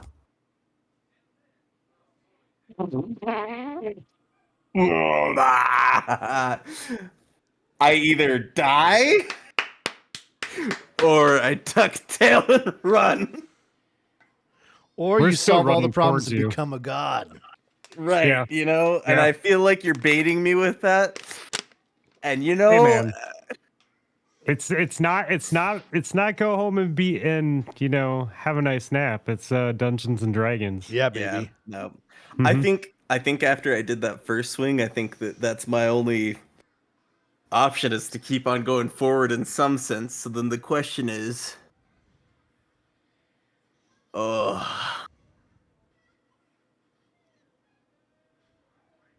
whatever. Let's go for it again. Yeah, baby. Yes. Pause for a second. You guys have rushed up on the tree. You see Borland wailing. He no longer looks human. Well, that's because he was a dwarf. He no longer looks dwarfish. Yes. Bravo. He looks like a strange amalgamation of dwarf and plant. Oh. Okay. Borland, And what are you doing? Oh, a sorry. glade full of undead are now climbing from their graves. You think you may have one more round before these things will start to swarm you. All right. So does that mean if I cast a spell because we're not in combat, it doesn't take the spell slot? Oh, no, it still takes spell It slots. always Okay. takes a spell slot. Yeah, Okay. Then I guess if That'd we're be at that amazing, point, though. I have a question. So bless is up to a minute. Like, if I want to cast that when combat is happening, or would I want to cast it before I think combat's going to happen? Because I want to use it so it's like effective during the battle. You know what I mean? Sounds like a you decision, doesn't it? It does. But I'm asking, like, does it last? Like, if something were to attack us, like if I think something's going to attack us next round, last for a minute. how long is that if nothing's attacking us yet? A minute. Maybe that's a better question to ask. It depends on That's how gonna be long we up to go my until. discretion, yeah. Yeah. But you said once we're You guys are in a once pivotal we're in moment. We're combat. looking at- yeah. Okay. Right I'll just now we're wait. in a- I'll just wait. Right I'll we're- wait till something touches us. Right now, we're in a pivotal moment. We're taking it round by round. Yeah. So, okay. Got it. presumably I'm not 10 gonna do that. rounds. Okay. I'll hold. Okay. I understand. I'll use in combat. But you see me chopping at the tree. Is there anything Yes. that you would like to do? Barlin, what are you doing? before- I mean, I would try and grab his feet and just rip him away from it. He rip is the god or the me? glue is You- now oh, to his calves as it begins to fill the bowl that he himself is in. It has not yet reached you guys. But he's getting engulfed. He is getting engulfed. I'm SOL at this point because I stayed in there. I feel like I don't know if I'll be able to get out at this point.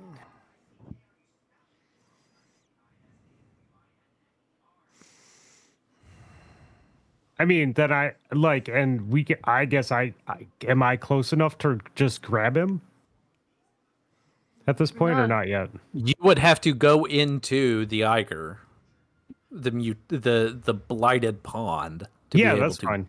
Yeah, touch I'm him. totally okay with that. Yeah, I'll jump in after him and try and save him. Hell yeah. Okay, black veins begin to erupt across your skin. You feel an unnatural coldness settle over you. You will have disadvantage on stealth checks. Okay. Sure, I take damage to fire, and he gets. So do I drag him away from the tree then? You can. He is. Are you willing to go with him? What do you mean? Like to run up to him still? So you've grabbed him. Borlin is. The last I know, he's still wanting to attack the tree. No, I know. So- I'm trying to like literally grab him and throw him like off of the tree. I need to know if this is going to be contested or not. If he is going to willingly go with you, or if he is going to resist. Because if he's going to resist, then it's contested. Yeah, okay. I'll yell at him as I'm going up, like a concerned yell, like "Borlin, stop!" And then I'll try and throw him. So whatever. Are you fighting me or not?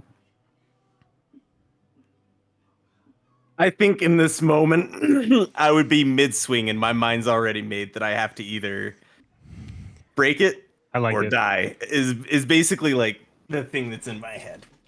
So at this point, it is a contested strength saving throw. You can use athletics should you choose. For me, or for Rothnito. Both, because it's going to be his roll against your roll. Athletics. Uh-oh. Yes. 3 baby. I got 19. I also I love need it. you to roll another D8, Borlin. Hell yeah. As he says, "Get off me!" you hear the strange echo to his voice. It is distorted. Go ahead. I had an What was 8. your D8?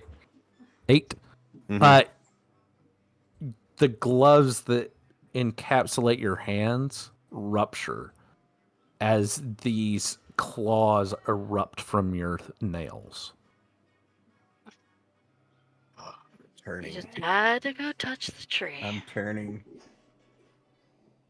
Well, I mean, I didn't go with him, so I'm already in it. So I'm gonna.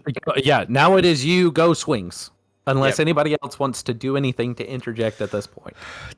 I mean, I was yelling, and then I watched Rothnito yell and try to pull, and nothing happened. So at this point, I'm in defensive mode. and I'm turning around to. I'll just shoot a couple shots if I can out into the skeletons while this is happening. Sure. I like Oh, it. it's one round, so it's just one shot then. But Yeah. I don't know if I have anything other than my sword that I have to give blood to. no, that's not area of effect. So I'll just shoot my bow out there.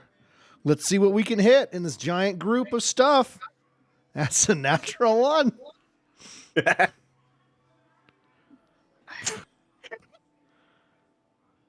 Roll me a d6.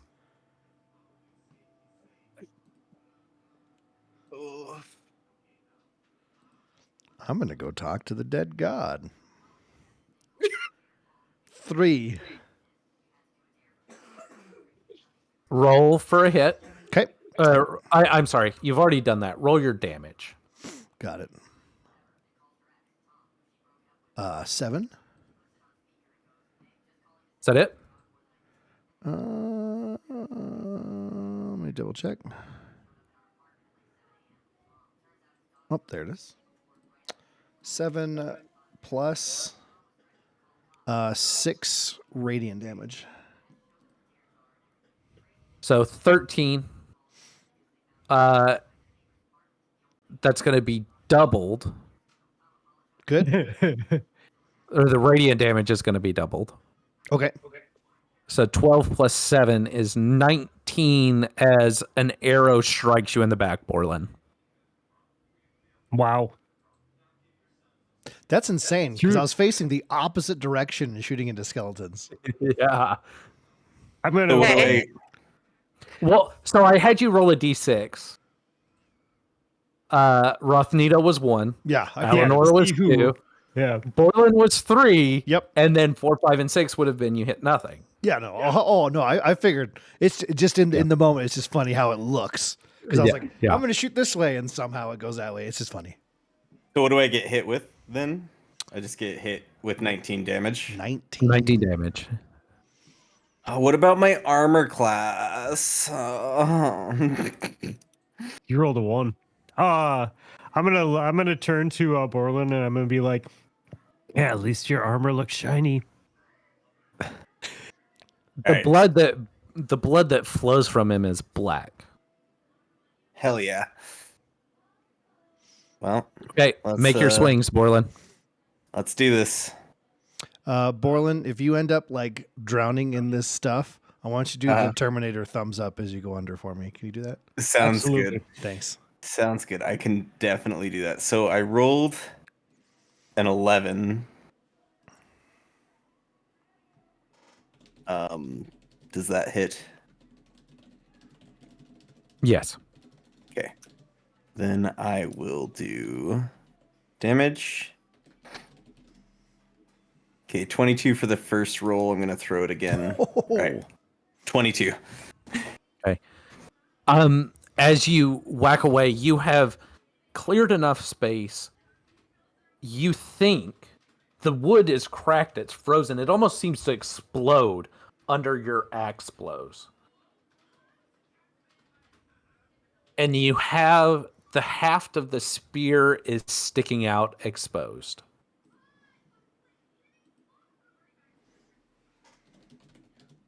Maybe.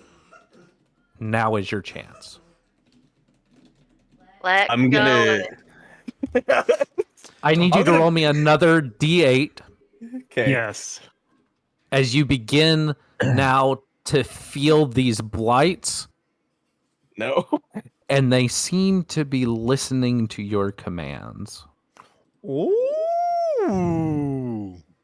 I rolled a 1.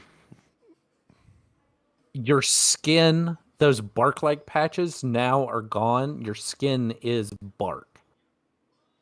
Skin plates. You have a +1 to AC, but you're vulnerable to fire. Well, you're already vulnerable to fire. Yeah, my demon sword is not looking so bad right.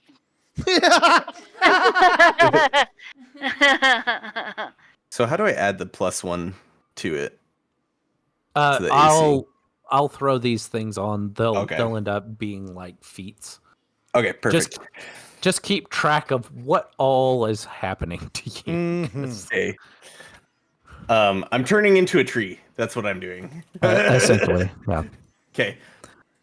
I'm gonna grab the fuck out of the spear and yank it out if I can. Yeah. Everybody else has a chance to act at this point. Ferentis, Eleonora, As Rothnito, I'm doing this, I want to be like desperate and saying to Rothnito, "We need to pull the spear out." Like as I'm reaching for it. I'm definitely not going to try and pull the spear out. I already failed at trying to pull you off. Like, I see you get hit with an arrow. I'm maybe gonna look to. Yeah, I don't know.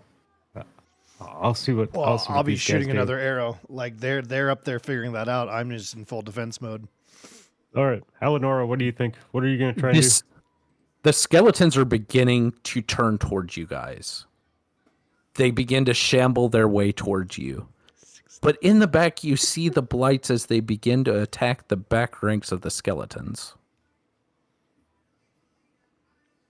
Well, that's Awesome. sort of helpful. I rolled a 16, by the way. Okay. Yeah, you hit a skeleton. You don't need to roll damage. And it shatters around it as more come in to take its place. You have killed one among hundreds. Guys, they're getting closer, but it looks like this dark bullshit is killing the back lines. I don't know if that's good or bad, but things are getting it's getting pretty claustrophobic out here. Trying to look to see what I have. Nothing.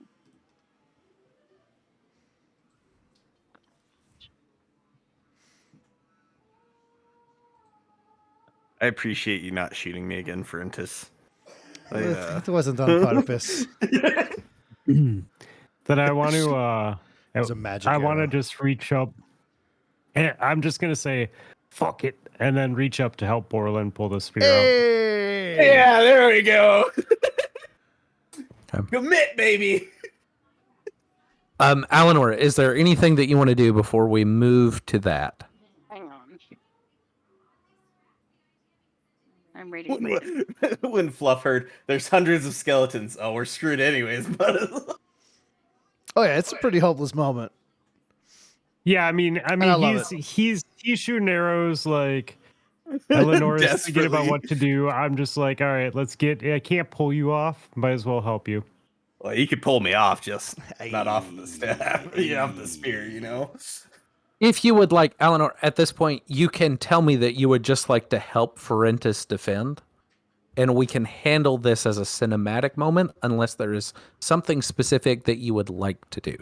No, because the thing I was looking at was land aid damage. So no, I'll just help Ferentis. Okay. You stomp. You come up behind Ferentis as he's firing arrows into the skeletons, right? Trying to pick off the ones that are getting closest.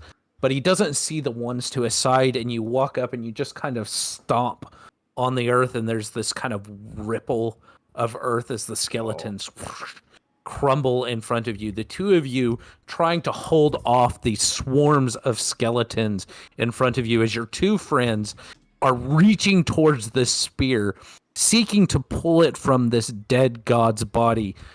Borland, roll with advantage. I need athletics to try and pull this spear free.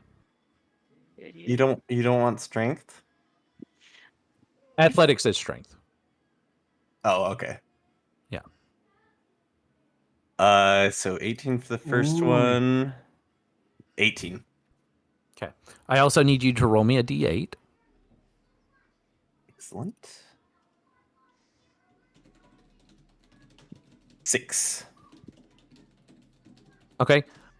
You see as the rest of you kind of see the shadow that elongates behind Borland, and you see these very small twig-like blights that begin to creep out like spiders. Like a spider sac has ruptured, and they're beginning to spill out of his shadow. Borland, you grab this spear and your muscles strain your body. Rothnito is pulling behind you. And you feel it give for a second before it yanks free. And there is a moment where everything stops. Good thing or a bad thing, I don't know. Vamir's mouth opens. And he screams, howls in pain before he stops. His eyes close, the sentience flickers out. And there is a shockwave that lifts everybody, skeletons, blight, they're lifted into the air and then thrown backwards. Each of you land 40 or 50 feet away, and you see as this tree, you hear the cracking and breaking as the branches begin to move. They begin to snake their way through the body of this fallen god and then raise him like a puppet as this snake vein mass of arms holds it upright, and its mouth opens and you hear the shattering of branches. You hear the cold snap of hunger as a voice echoes out. I am awake.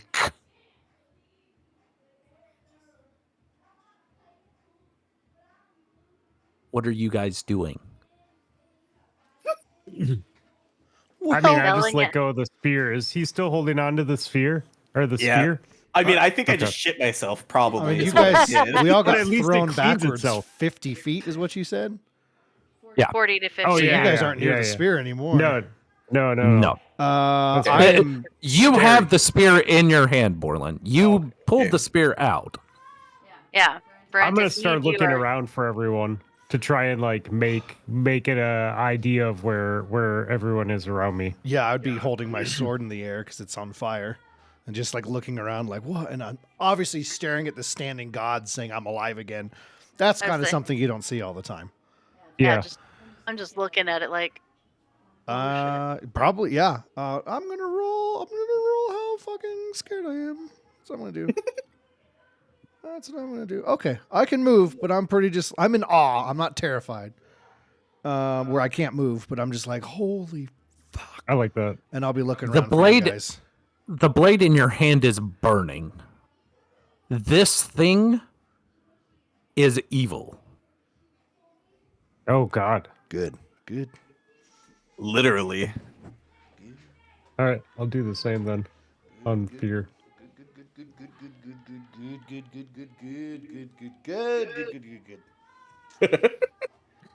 Yeah, I had similar. Afraid, but I can move. I Do also you need to roll 15. for fear, or are we just doing that for funsies? I just did it to react to what was going on. Okay. Sometimes just I'll just do an standing extra staring roll at to it. see how I want to play it. Yeah. I'm Can just I- No, I standing like that. staring. Can I still feel the animals and the blight? You can still feel the blight, yeah. But they don't appear, they appear to, that psychic resonance, that psychic link that is there, appears to be stunned. Question. Yep. Answer. If I point my sword at Borland, hmm what is the sword doing? Burning. The same as pointing at the god or slightly different, A little less. but not normal less? No, he's definitely not normal. Yeah, He is looking more like a blight Yeah. than Much- anything. checking. Using my my evil thermometer.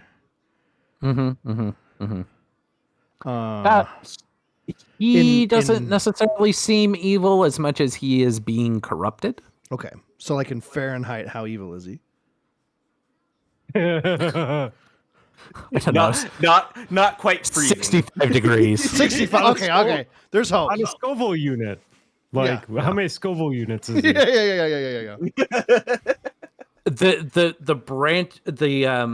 The roots that hold the dead god begin to droop, and as his feet touch the ground, ice, and he begins to step towards the four of you.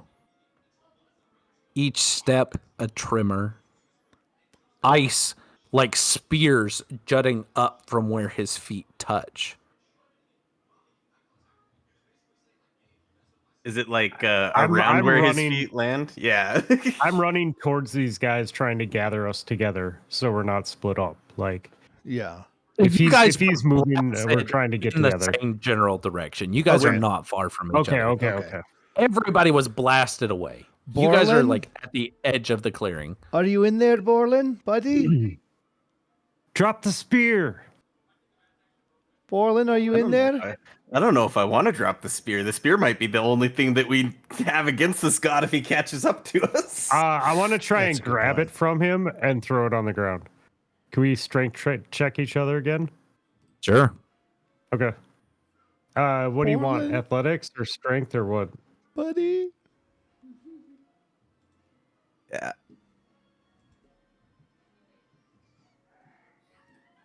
I'm asking Russ. I'm sorry. What? I was Do reading. you want, what, We do athletics. Do we roll athletics? Yeah. Okay. Yeah. 19. He buddy. got it.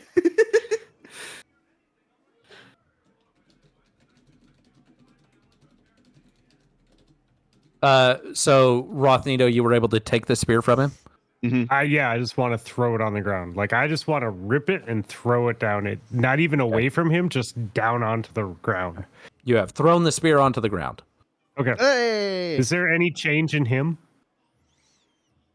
Like, In can I, Borland? can I investigate him or okay?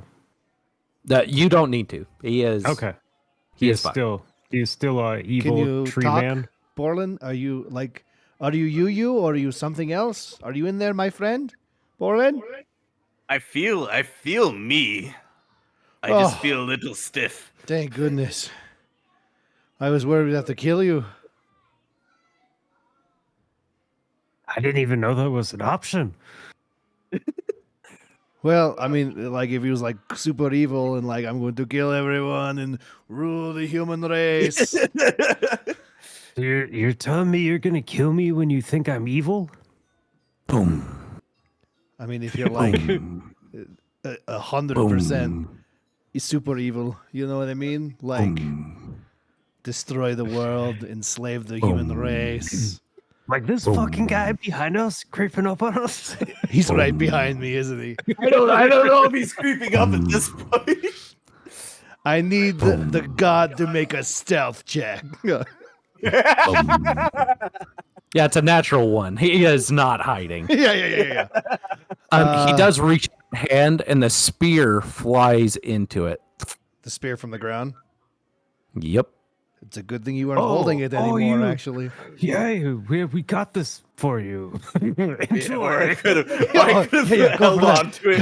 Rothnito, this is Held all on you. to it as I went into him. Yeah. Oh! Yeah. Hey, just kidding. I want to throw this back in there. He points the spear at you guys. And that's where we'll end tonight's session. Hell yeah. Excellent. Hell Love yeah. it. love Holy shit. Hey, remember we looked at the guy, the dead god, and we almost went, that's pretty cool. Maybe we'll just walk away now.